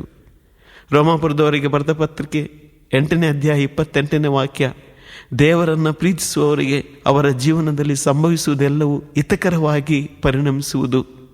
ಯೋಬನು ಹುಟ್ಟಿ ಬಂದಾಗ ಏನೂ ತರಲಿಲ್ಲ, ಸತ್ತು ಹೋದಾಗ ಏನೂ ತಗೊಂಡೋಗಲ್ಲ, ಎಲ್ಲವನ್ನ ಕೊಟ್ಟವನು ನೀನೆ, ಎಲ್ಲವನ್ನ ತೆಗೆದುಕೊಂಡವನು ನೀನೆ ಅಂತೇಳಿ ಎಲ್ಲವನ್ನ ಕಳೆದುಕೊಂಡ ದಿನ ಅವನು ದೇವರನ್ನು ಸ್ತುತಿಸಿದ. ಕೊರಿಂಥದವರಿಗೆ ಬರೆದ ಪತ್ರಿಕೆಯಲ್ಲಿ, ಪರಿಶೋಧನೆಗಳು ನಮ್ಮ ಜೀವನದಲ್ಲಿ ಬಂದರೂ ಅದನ್ನು ತಪ್ಪಿಸಿಕೊಳ್ಳುವ ಮಾರ್ಗವನ್ನು ಅವರೇ ತೋರಿಸ್ತಾರೆ ಅನ್ನೋ ಹೀಗೆ ಅನೇಕ ವಾಕ್ಯಗಳನ್ನು, ಯಾಕೋಬನ ಪತ್ರಿಕೆಯಲ್ಲಿ ಇರ್ತಕ್ಕಂಥ ವಾಕ್ಯಗಳನ್ನು, ಯೆಶಾಯ ಪ್ರವಾದಿ ಗ್ರಂಥದಲ್ಲಿರ್ತಕ್ಕಂಥ ವಾಕ್ಯವನ್ನು, ನಿನಗೆ ಕಷ್ಟವೆಂಬ ಅನ್ನಪಾನಗಳನ್ನು ದೇವರು ನೀಡಿದ್ರು, ನಿನ್ನ ಗುರು ನಿನ್ನ ಸನ್ನಿಧಿಯಿಂದ ದೂರ ಇರೋದಿಲ್ಲ, ನಿನ್ನ ಜೊತೆಯಲ್ಲಿರ್ತಾರೆ ಅನ್ನೋ ಆ ವಾಕ್ಯಗಳೆಲ್ಲವನ್ನು ಅವರು ನನಗೆ ಉಪದೇಶವನ್ನು ಕೊಡ್ತಾ ಇದ್ದರು. ನಾನು ಕಣ್ಣೀರಿಟ್ಟು ದೇವರಲ್ಲಿ ಕ್ಷಮೆ ಕೇಳಿದೆ. ನಂತರ ಪರಂಪ್ರಸಾದವನ್ನು ಸ್ವೀಕರಿಸಿದೆ. ಒಂದು ರೀತಿಯಾದ ಸಮಾಧಾನ ನನ್ನ ಮನಸ್ಸಿಗೆ ಬಂತು. ನಾನು ಹೇಳಿದೆ, ಮೊದಲೇ ಪ್ರತಿದಿನ ಬಲಿಪೂಜೆಗೆ ಹೋಗ್ತಾ ಇದ್ದಂಥ ವ್ಯಕ್ತಿಗಳು ನಾವು. ನನಗೆ ಬಲಿಪೂಜೆಗೆ ಹೋಗಬೇಕು ಅನ್ನೋ ಆಸೆ ನನ್ನ ಮನಸ್ಸಿನಲ್ಲಿ ಬಂತು. ನಾನು ಹೇಳಿದೆ, ಅದುವರೆಗೂ ಯೋಬನ ಘಟನೆಯಲ್ಲಿ ನಾನು ಅನೇಕ ಸಾರಿ ಪ್ರಬೋಧನೆ ಕೊಡ್ತಾ ಹೇಳ್ತಾ ಇದ್ದೆ, ಯೋಬನು ಅಗರ್ಭ ಶ್ರೀಮಂತನಾಗಿದ್ದರೂ ಅವನು ಎಲ್ಲವನ್ನ ಕಳೆದುಕೊಂಡ. ಅವನ ಶರೀರದೆಲ್ಲ ಗಾಯಗಳಾಗಿ ರಕ್ತ ಸಿಕ್ತವಾಗಿ ಕೀವು ಸುರಿತಾ ಇತ್ತು. ಆತನ ಹೆಂಡತಿ ಬಂದು ಹೇಳ್ತಾ ಇದ್ರು, ಇನ್ನಾದರೂ ಆ ದೇವರನ್ನು ದೂಷಿಸಿ ಸಾಯಬಾರ್ದ ಅಂತೇಳಿ ದೂಷಿಸಿ ಹೋಗ್ತಾ ಇದ್ದಾಗ ಅವಳನ್ನು ಕರೆದವನು ಹೇಳ್ದ, ದೇವರು ಒಳ್ಳೆಯದನ್ನು ಕೊಟ್ಟಾಗ, ಸುಖವನ್ನು ಕೊಟ್ಟಾಗ ಸಂತೋಷದಿಂದ ಸ್ವೀಕರಿಸ್ತೀವಿ, ಯಾಕೆ ಈ ಕಷ್ಟಗಳನ್ನು ನಾವು ದೇವರ ಕರಗಳಿಂದ ಅದೇ ಮನೋಭಾವದಿಂದ ಸ್ವೀಕರಿಸಬಾರ್ದ ಅಂತೇಳಿ ಯೋಬ ಹೇಳ್ದ ಅನ್ನೋ ಘಟನೆ ನನ್ನ ಮನಸ್ಸಿಗೆ ಬಂತು. ಆದರೆ ನಾನು ಈ ರೋಗಾವಸ್ಥೆಯಲ್ಲಿ ಮಲಗಿದ್ದಾಗ ನನ್ನ ಪಕ್ಕದಲ್ಲಿ ಕೂತ್ಕೊಂಡು ನನ್ನ ಹೆಂಡತಿ ನನ್ನೊಂದಿಗೆ ಮಾತನಾಡುವಂಥ ಅನುಭವ ನನಗಾಯಿತು. ಸದ್ಯಕ್ಕೆ ನೀವು ಕೊಂಚ ಕಾಲ ಹಲವಿಧವಾದ ಪರಿಶೋಧನೆಗಳ ನಿಮಿತ್ತ ದುಃಖವನ್ನು ಅನುಭವಿಸಬೇಕಾಗಿದ್ದರೂ ಪ್ರತ್ಯಕ್ಷವಾಗಲಿರುವ ಆ ಸಿರಿ ಸಂಪತ್ತನ್ನು ಜ್ಞಾಪಿಸಿಕೊಂಡು ಹರ್ಷಚಿತ್ತರಾಗಿರಿ. ಪರಿಶೋಧನೆಗಳು ಬಂದೊದಗುವುದು ನಿಮ್ಮ ವಿಶ್ವಾಸವನ್ನು ಪುಟಬಿಡುವುದಕ್ಕಾಗಿಯೇ. ನಶಿಸಿ ಹೋಗುವ ಬಂಗಾರವೂ ಕೂಡ ಬೆಂಕಿಯಿಂದ ಪರಿಶೋಧಿತವಾಗುತ್ತದೆ. ಬಂಗಾರಕ್ಕಿಂತಲೂ ಬಹು ಅಮೂಲ್ಯವಾದ ನಿಮ್ಮ ವಿಶ್ವಾಸವು ಶೋಧಿತವಾಗಬೇಕು. ಆಗ ಮಾತ್ರ ಯೇಸುಕ್ರಿಸ್ತರು ಪ್ರತ್ಯಕ್ಷವಾಗುವ ದಿನದಂದು ನಿಮಗೆ ಪ್ರಶಂಸೆ, ಪ್ರತಿಷ್ಠೆ ಹಾಗೂ ಪ್ರತಿಭೆ ದೊರಕುತ್ತವೆ. ಹೌದು, ನನ್ನ ಪಕ್ಕದಲ್ಲೇ ನಿಂತ್ಕೊಂಡು ನನಗೆ ಅವಳು ಸಾಂತ್ವನ ಹೇಳ್ತಾ ಇದ್ದಾಳೆ. ನಿಮ್ಮ ವಿಶ್ವಾಸ ಕುಂದಿ ಹೋಗಬಾರ್ದು. ಬಂಗಾರವನ್ನು ಬೆಂಕಿಯಲ್ಲಿ ಹಾಕಿ ಹೊಳಪು ಬರುವಂತೆ ಮಾಡುವ ರೀತಿಯಲ್ಲಿ ಬಂಗಾರಕ್ಕಿಂತ ಅಮೂಲ್ಯವಾದಂಥ ನಿಮ್ಮ ವಿಶ್ವಾಸವನ್ನು ನೀವು ಕಳ್ಕೋಬೇಡಿ. ಇವತ್ತು ನೀವು ಗಟ್ಟಿಯಾಗಿ ಹಿಡಿದು ನಿಂತರೆ ಮುಂದೆ ನಿಮಗೆ ಪ್ರತಿಷ್ಠೆ ಇದೆ, ಪ್ರತಿಭೆ ಇದೆ, ನಿತ್ಯ ಜೀವನ ನೀವು ಪಡೀತೀರಾ. ಇದು ನನ್ನ ಜೊತೆಯಲ್ಲಿ ಅವಳು ನಿಂತ್ಕೊಂಡು ಹೇಳುವಂತೆ ನನಗೆ ಭಾಸವಾಗ್ತಾ ಇತ್ತು. ಈ ವಾಕ್ಯ ಕಳೆದ ವರ್ಷ ಫಾದರ್ ಫ್ರಾಂಕ್ಲಿನ್ ಅವರು ನಿರ್ಮಿಸಿದಂಥ ರೋಗಿಗಳಿಗಾಗಿ ಬಲಿಪೂಜೆ ಎಂಬ ಒಂದು ಕ್ಯಾಸೆಟ್ ಇಳಿಸಿದ್ರು. ಅದರಲ್ಲಿ ಫಾದರ್ ಫ್ರಾಂಕ್ಲಿನ್ ಅವರು, ಬ್ರದರ್ ಟಿ ಕೆ ಜಾರ್ಜು, ನಾನು, ನನ್ನ ಮಡದಿ, ನನ್ನ ಮಕ್ಕಳು ಮತ್ತು ಅರುಳಮ್ಮ ಸಹೋದರ, ಹೀಗೆ ಎಲ್ಲರೂ ಸೇರಿ ಉಪವಾಸವಿದ್ದು ಸ್ಟುಡಿಯೋದಲ್ಲಿ ಬಲಿ ಅರ್ಪಿಸಿ ರೆಕಾರ್ಡ್ ಮಾಡಿದಂಥ ಒಂದು ಕ್ಯಾಸೆಟ್ಟಿನ ಒಂದು ಅದರಲ್ಲಿ ಅವಳು ಓದಿದಂಥ ವಾಕ್ಯವಾಗಿತ್ತು. ಇದನ್ನು ಅನೇಕ ಸಾರಿ ಮುಂಚೆ ಕೇಳಿದ್ದೆ, ಆದರೆ ಆ ಬೆಡ್ಡಿನಲ್ಲಿ ನಾನು ಮಲಗಿ ಕೇಳಬೇಕಾದ್ರೆ ಅವಳು ನನ್ನ ಹೃದಯಕ್ಕೆ ನಾಟುವ ರೀತಿಯಲ್ಲಿ ಹೇಳುವಂತೆ ಆಗ್ತಾ ಇತ್ತು. ಈ ವಾಕ್ಯ ನನಗಾಗಿಯೇ ಹೇಳಿದಾಳೆ ಅನಿಸಿಕೆ ನನಗೆ ಗೊತ್ತಾಯಿತು. ಆ ವಾಕ್ಯ ನನಗೆ ಧೈರ್ಯ ಕೊಡ್ತು. ನಾನು ನಿಧಾನವಾಗಿ ದೇವರಲ್ಲಿ ಪ್ರಾರ್ಥನೆ ಮಾಡಲು ಪ್ರಾರಂಭಿಸಿದೆ. ನಾನು ಯೋಚನೆ ಮಾಡೋದಕ್ಕೆ ಪ್ರಾರಂಭಿಸಿದೆ. ಯೋಬನ ಬಗ್ಗೆ ನಾನು ಎಷ್ಟು ಸಲ ನಾನು ಪ್ರಬೋಧನೆ ಮಾಡಿದ್ದೇನೆ. ಇದು ನನ್ನ ಜೀವನದಲ್ಲೂ ಸಹ ಸೈತಾನನು ಕೊಟ್ಟಿರುವಂಥ ಒಂದು ಪರಿಶೋಧನೆ. ನಂತರ ನಿಧಾನವಾಗಿ ಪ್ರಾರ್ಥನೆಯಲ್ಲಿ ನನ್ನ ಜೀವನವನ್ನು ಕಳೆಯೋದಕ್ಕೆ ಪ್ರಾರಂಭಿಸಿದೆ. 1-2-3 ದಿನ ಆಗೋಷ್ಟೊತ್ತಿಗೆ ನನ್ನ ಬೆಡ್ಡಿನ ಮುಂದುಗಡೆ ಶೇಖರ್ ಅನ್ನೋ ಒಬ್ಬ ಸಹೋದರನನ್ನು ಕರ್ಕೊಂಬಂದು ಮಲಗಿಸಿದ್ದಾರೆ. ಹಲಸಿನ ಮರದ ಮೇಲಿಂದ ಬಿದ್ದಂಥ ಮೂಡಿಗೆರೆಯ ಆ ಸಹೋದರ ಕುತ್ತಿಗೆ ಮುರಿದೋಗಿದೆ, ಸೊಂಟದ ಬೆನ್ನುಮೂಳೆ ಮುರಿದೋಗಿದೆ, ಸೊಂಟದ ಕೆಳಗೆ ಯಾವುದೇ ಅಂಗಾಂಗಗಳು ಕೆಲಸ ಮಾಡ್ತಾ ಇಲ್ಲ, ಸ್ಪರ್ಶ ಜ್ಞಾನ ಇಲ್ಲ, 24 ಗಂಟೆ ಮೊಕ್ಕಡೆಯಾಗಿ ಮಲ್ಕೊಂಡಿದ್ದಾನೆ. ಅವನನ್ನು ನೋಡ್ತಾ ಇದ್ದಾಗ ದೇವರು ನನ್ನ ಹತ್ರ ಮಾತನಾಡುವಂತೆ ಭಾಸವಾಯಿತು. ಅವನನ್ನು ನೋಡು, ನಿನ್ನನ್ನು ನೋಡು. ಒಂದು ವೇಳೆ ಆ ಆಕ್ಸಿಡೆಂಟಲ್ಲಿ ನಿನಗೇನಾದರೂ ಆಗಿದ್ದರೆ, ನಾನು ಹಾಗೇ ಯೋಚನೆ ಮಾಡ್ತಾ ಹೋದೆ, ಒಬ್ಬೊಬ್ಬರನ್ನೇ ನೆನೆಸ್ಕೊಂಡು ನೋಡಿದೆ.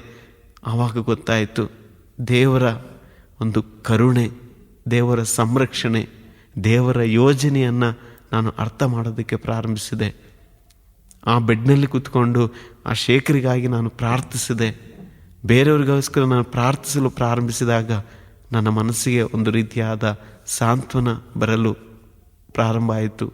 ಸುಮಾರು 1.5 ತಿಂಗಳು ನಾನು ಹಾಸ್ಪಿಟ್ಲ್ನಲ್ಲಿ ಮೊದಲು ಇದ್ದೆ. ನಂತರ ಮನೆಗೆ ಕರ್ಕೊಂಡು ಬಂದರು. ಕಾರಣ ಅವಳ 40ನೇ ದಿನದ ಕಾರ್ಯವನ್ನು ಮಾಡಬೇಕಾಗಿತ್ತು. ಆಗಲೂ ನನ್ನ ಕಾಲ ಪೂರ್ಣವಾಗಿ ಒಣಗಿರಲಿಲ್ಲ. ಭದ್ರಾವತಿಯಲ್ಲಿರ್ತಕ್ಕ ನಿರ್ಮಲಾ ಹಾಸ್ಪಿಟ್ಲಲ್ಲಿ ಪ್ರತಿದಿನ ನನ್ನನ್ನು ಕರ್ಕೊಂಡೋಗಿ ಡ್ರೆಸ್ ಮಾಡಿ ಕರ್ಕೊಂಬರ್ತಾಯಿದ್ರು. 2 ತಿಂಗಳಾಗುವಷ್ಟೊತ್ತಿಗೆ ಗಾಯ ಪೂರ್ತಿ ವಾಸಿಯಾದರೂ ನನಗೆ ನಡೆಯೋದಕ್ಕಾಗಲಿ ನಿಲ್ಲೋದಕ್ಕಾಗಲಿ ಆಗ್ತಾ ಇರಲಿಲ್ಲ. ನನ್ನ ಹತ್ರ ಯಾರಾದರೂ ಕಷ್ಟ ಅಂತ ಬಂದರೆ ಅವರಿಗೆ ಹೇಳ್ತಾ ಇದ್ದೆ, ಒಂದು ಧ್ಯಾನದಲ್ಲಿ ಹೋಗಿ ಭಾಗವಹಿಸಿರಿ ಅಂತೇಳಿ. ಆದರೆ ನನಗೆ ಒಂದು ಯೋಚನೆ ಆಯಿತು, ಧ್ಯಾನಕ್ಕೆ ಹೋಗೋಣ. ನಾನು ಮಾತ್ರ ಅಲ್ಲ, ನನ್ನ ಜೊತೆಲಿ ನನ್ನ ತಮ್ಮ, ಅವಳ ತಮ್ಮ ಡೇವಿಸ್ಸು, ನಮ್ಮನ್ನು ನೋಡ್ಕೊಳ್ಳೋದಕ್ಕೆ ಒಬ್ಬ ವಿಜು ಅಂತೇಳಿ, ಹೀಗೆ 4 ಜನ ನಾವು ಧ್ಯಾನಕ್ಕೆ ಹೋದ್ವಿ. ಆ ಧ್ಯಾನವನ್ನು ನಡೆಸಿಕೊಟ್ಟ ಗುರುಗಳು ನನಗೆ ಬಹಳ ಆತ್ಮೀಯರು, ಪರಿಚಯ ಇರ್ತಕ್ಕಂಥ ಗುರುಗಳು. ಅವರು ಈ ಸಂಭವವನ್ನು ಕೇಳಿ ತುಂಬ ವ್ಯಸನಪಟ್ಟರು. ಪ್ರತ್ಯೇಕವಾಗಿ ಹೇಳ್ಬೇಕಂದ್ರೆ ಆ ಧ್ಯಾನವನ್ನು ನನಗೋಸ್ಕರ ನಡೆಸ್ಕೊಟ್ರು ಅನ್ನೋ ರೀತಿಯಲ್ಲಿ ಒಂದೊಂದು ವಾಕ್ಯಗಳನ್ನು ಅವರು, ಹಾಡುಗಳನ್ನು ಅವರು ಆಡ್ತಾ ಇದ್ದರು. ಪ್ರತಿಯೊಂದು ಪ್ರಬೋಧನೆ ಸಮಯದಲ್ಲೂ ಆಗಾಗ ಹೇಳ್ತಾ ಇದ್ದರು, ಈ ವಿಷಯ ಡೇವಿಸಿಗೆ ಅರ್ಥ ಆಯಿತು ಅಂತ ಕಾಣುತ್ತೆ. ಕಾರಣ ನಾನು ಅಲ್ಲೋದಾಗ ಧ್ಯಾನದಲ್ಲಿ ಕೂತ್ಕೊಂಡಾದಾಗ ಬರೀ ಕಣ್ಣೀರು ಅಳು ಬರ್ತಾ ಇತ್ತು. ನನಗೆ ಒಂದು ರೀತಿಯಾದ ದುಃಖ ಬರ್ತಾ ಇತ್ತು. 3ನೇ ದಿನ ಆಂತರಿಕ ಸೌಖ್ಯದ ಆರಾಧನೆಯ ಸಮಯದಲ್ಲಿ ಗುರುಗಳು ಹೇಳಿದ್ರು, ಈ ಮರಣವನ್ನು ದೇವರ ಕರಗಳಿಂದ ಸ್ವೀಕರಿಸಲು ಬೇಕಾದ ಶಕ್ತಿಗಾಗಿ ನೀವು ಪ್ರಾರ್ಥಿಸಿರಿ. ನಿಮ್ಮ ಆಪ್ತರ ಮರಣವನ್ನು ದೇವರ ಚಿತ್ತವನ್ನು ಸ್ವೀಕರಿಸಲು ಶಕ್ತಿಗಾಗಿ ಪ್ರಾರ್ಥಿಸಿರಿ ಅಂತೇಳಿ ಪ್ರತ್ಯೇಕವಾಗಿ ಪ್ರಾರ್ಥನೆಯನ್ನು ಮಾಡಿಸ್ತಾ ಇದ್ದರು. ನಿಮ್ಮ ದುಃಖಗಳನ್ನೆಲ್ಲ ತಗೊಂಬಂದು ಆ ಪರಿಶುದ್ಧ ಪರಮಪ್ರಸಾದ ಪ್ರಭಾವಳಿಯ ಮುಂದೆ ಮುಟ್ಟಿ ನೀವು ಹೇಳಿ ಅಂತ ಹೇಳಿದ್ರು. ನಾನು ಕಷ್ಟಪಟ್ಟು ಕೋಲಿಟ್ಕೊಂಡು ನಡ್ಕೊಂಡೋಗಿ ಆ ಪ್ರಭಾವಳಿಯನ್ನು ಮುಟ್ಟಿ ನನ್ನ ನೋವು ವೇದನೆಗಳೆಲ್ಲವನ್ನು ಯೇಸುವಿಗೆ ಹೇಳಿದೆ. ಯೇಸುವೆ ನೀನೇ ಕೊಟ್ಟೆ, ಈಗ ನಿನಗೆ ಸಮರ್ಪಿಸ್ತಾ ಇದ್ದೀನಿ, ಅವಳನ್ನು ಸ್ವೀಕರಿಸು ಅಂತ ಹೇಳ್ಬಿಟ್ಟು ನಾನು ವಾಪಸ್ ಬಂದು ಕೂತ್ಕೊಂಡೆ. ಆ ದಿನ ಬಲಿಪೂಜೆಯ ಸಮಯದಲ್ಲಿ ಪ್ರತಿದಿನ ಪರಮಪ್ರಸಾದ ಕೊಡಕ್ಕೆ ನನ್ನ ಹತ್ರ ಬರ್ತಾಯಿದ್ರು. ಆದರೆ ಅವತ್ತು ನನಗೇನೋ ಒಂದು ರೀತಿಯಾದ ವಿಶ್ವಾಸ, ನನ್ನ ಕಾಲಿಗೆ ನಡೆಯೋದಕ್ಕೆ ಶಕ್ತಿ ಸಿಕ್ಕಿದೆ ಅಂತೇಳಿ ನಿಧಾನವಾಗಿ ಪರಮಪ್ರಸಾದನ ಸ್ವೀಕರಿಸೋದಕ್ಕೆ ಆ ಹೆಜ್ಜೆಯನ್ನು ನಿಧಾನಕ್ಕೆ ಊರ್ಕೊಂಡು ಹೋಗೋದಕ್ಕೆ ನಾನು ಸಾಧ್ಯ ಆಯಿತು. ನನ್ನ ಕಾಲಿಗೆ ಶಕ್ತಿ ಸಿಗತ್ತೆ ಅನ್ನೋ ವಿಶ್ವಾಸ ನನಗೆ ಬಂತು. ನಾನು ವಾಪಸ್ ಮನೆಗೆ ಬಂದೆ. ಮನೆಗೆ ಬಂದು 1-2-3 ದಿನದಲ್ಲಿ ನಿಧಾನವಾಗಿ ಹೆಜ್ಜೆ ಇಡಲು ಪ್ರಾರಂಭಿಸಿದೆ. ನಂತರ ಮತ್ತೆ ನಾನು ಚೆಕಪ್ ನನ್ನ ಮೆಡಿಕಲ್ ಚೆಕಪ್ಗೆ ನಾನು ವಾಪಸ್ ಹೋದಾಗ ಹೆಜ್ಜೆ ಇಟ್ಟು ನಡೆಯೋದನ್ನು ನೋಡಿದಂಥ ಆ ಡಾಕ್ಟರ್ಸ್ರವರು ದೂರದಿಂದ ನನ್ನನ್ನು ನೋಡಿ ಆಶ್ಚರ್ಯಚಕಿತರಾಗ್ಬಿಟ್ರು. ಒಂದು ರೀತಿಯಾದ ಆಶ್ಚರ್ಯವಾಗಿ ಎದ್ದು ನಿಂತ್ಕೊಂಡ್ಬಿಟ್ರು. ಪಕ್ಕದಲ್ಲಿರೋನು ಕರೆದು ಹೇಳಿದ್ರು, ಅಲ್ಲಿ ನೋಡಲ್ಲ ಡೇವಿಸ್ ನಡ್ಕೊಂಡು ಬರ್ತಾ ಇದ್ದಾನೆ. ನಾನು ಹತ್ರ ಹೋಗಿ ಹೇಳಿದೆ, ಸರ್ ತುಂಬ ನೋವ್ತಾ ಇದೆ. ಅವ್ರು ನನ್ನ ಹತ್ರ ಹೇಳಿದ್ರು, ಏನು ಮಾರಾಯ ನೀವು ಹೇಳುವುದು, ಈ ಕಾಲು ನಿಮ್ಮ ನಡೆಯೋದಕ್ಕೋಸ್ಕರ ನಾನು ಇಟ್ಟಿದ್ದಲ್ಲ. ಆಕ್ಸಿಡೆಂಟ್ ಆಗಿ ನಿನ್ನನ್ನು ಕರ್ಕೊಂಡು ಬಂದಾಗ ನಮ್ಮ ಪ್ರೊಫೆಸರ್ ಹೇಳಿದ್ರು ನಿನ್ನ ಕಾಲನ್ನು ಕಟ್ ಮಾಡಬೇಕು ಅಂತೇಳಿ. ಏನೋ ನಾನು ಹಾಗೆ ಬಿಟ್ಟೆ, ಇದು ಕಾಲು ನೋಡೋದಕ್ಕೆ ಬಿಟ್ಟಿದ್ದು. ಆದರೆ ನಿನಗೆ ನಡೀತಾ ಇದೆಯಾ ಅಂತ ಹೇಳಿದ್ರೆ ನೀನು ನಂಬಿದಂಥ ದೇವರು ಸತ್ಯವಂತರು.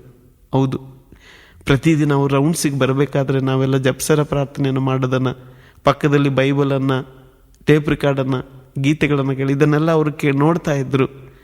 ಆದ್ದರಿಂದ ಅವರು ಆ ಮಾತನ್ನು ಹೇಳಿದ್ರು, ಹೌದು ಯೇಸು ನನಗೆ ಸೌಖ್ಯ ಕೊಟ್ಟರು. ಅವ್ರು ಹೇಳಿದ್ರು, ಈ ಕಾಲು ಕತ್ತರಿಸಿ ಬಿಸಾಕಬೇಕಾಗಿದ್ದು, ಆದರೆ ಇವತ್ತು ನಾನು ಆ ಕಾಲಿಡ್ಕೊಂಡು ನಡೆಯೋದಕ್ಕೆ ಸಾಧ್ಯವಾಗ್ತಾ ಇದೆ. ನಂತರ ವಾಪಸ್ ಬಂದೆ, ಕಂಪನಿಗೆ ಬಂದೆ. ಕಂಪನಿಯಲ್ಲಿ ಎಲ್ಲರೂ ನನ್ನ ಆ್ಯಂಬುಲೆನ್ಸಿನಲ್ಲಿ ಕರ್ಕೊಂಡು ಹೋಗ್ಬೇಕಾದ್ರೆ ನನ್ನ ನೋಡಿದಂಥ ಮಿತ್ರರೆಲ್ಲ ಹೇಳಿದರು, ಡೇವಿಸ್ ವಾಪಸ್ ಕೆಲಸಕ್ಕೆ ಬರೋದಿಲ್ಲ ಅಂತೇಳಿ. ನಾನು ಮೊಟ್ಟ ಮೊದಲು ಆಟೋದಲ್ಲಿ ಹೋದೆ 1 ತಿಂಗಳು. ಆಮೇಲೆ ನಿಧಾನವಾಗಿ ಹೆಜ್ಜೆ ಇಟ್ಟು ನಡೆಯೋದನ್ನು ನೋಡಿದಾಗ ಅವರು ಹೇಳಿದ್ರು, ಇಲ್ಲ, ಯಾವ ವ್ಯಕ್ತಿ ಹೇಳಿದ್ನೋ ಯೇಸು ಇಲ್ಲ ಅಂತೇಳಿ ಆ ವ್ಯಕ್ತಿ ಪುನಃ ಹೇಳ್ದ, ಇಲ್ಲ ಯೇಸು ನಿಜವಾಗಿಯೂ ಜೀವಂತವಾಗಿದ್ದಾರೆ, ಅವರು ಸತ್ಯದೇವರು ಅಂತೇಳಿ. ನನ್ನ ಆಕ್ಸಿಡೆಂಟ್ ಆದಾಗ ಭದ್ರಾವತಿಯಲ್ಲಿ ಅಂತೋಣಿ ಅನ್ನೊಬ್ಬ ಜೀಸಸ್ ಕಾಲ್ಸ್ ವ್ಯಾನನ್ನು ಓಡ್ತಿರ್ತಕ್ಕಂಥ ಒಬ್ಬ ಸಹೋದರ, ಆ ಸಹೋದರ ನಮ್ಮ ಆಕ್ಸಿಡೆಂಟ್ ಆಗಿದ್ದ ಅದೇ ದಿನದಲ್ಲಿ ಯೇಸು ಕರೆಯುತ್ತಾರೆ ಎಂಬ ಬೋರ್ಡನ್ನು ತೆಗೆದು ಬಿಸಾಕ್ಬಿಟ್ಟಿದ್ದ.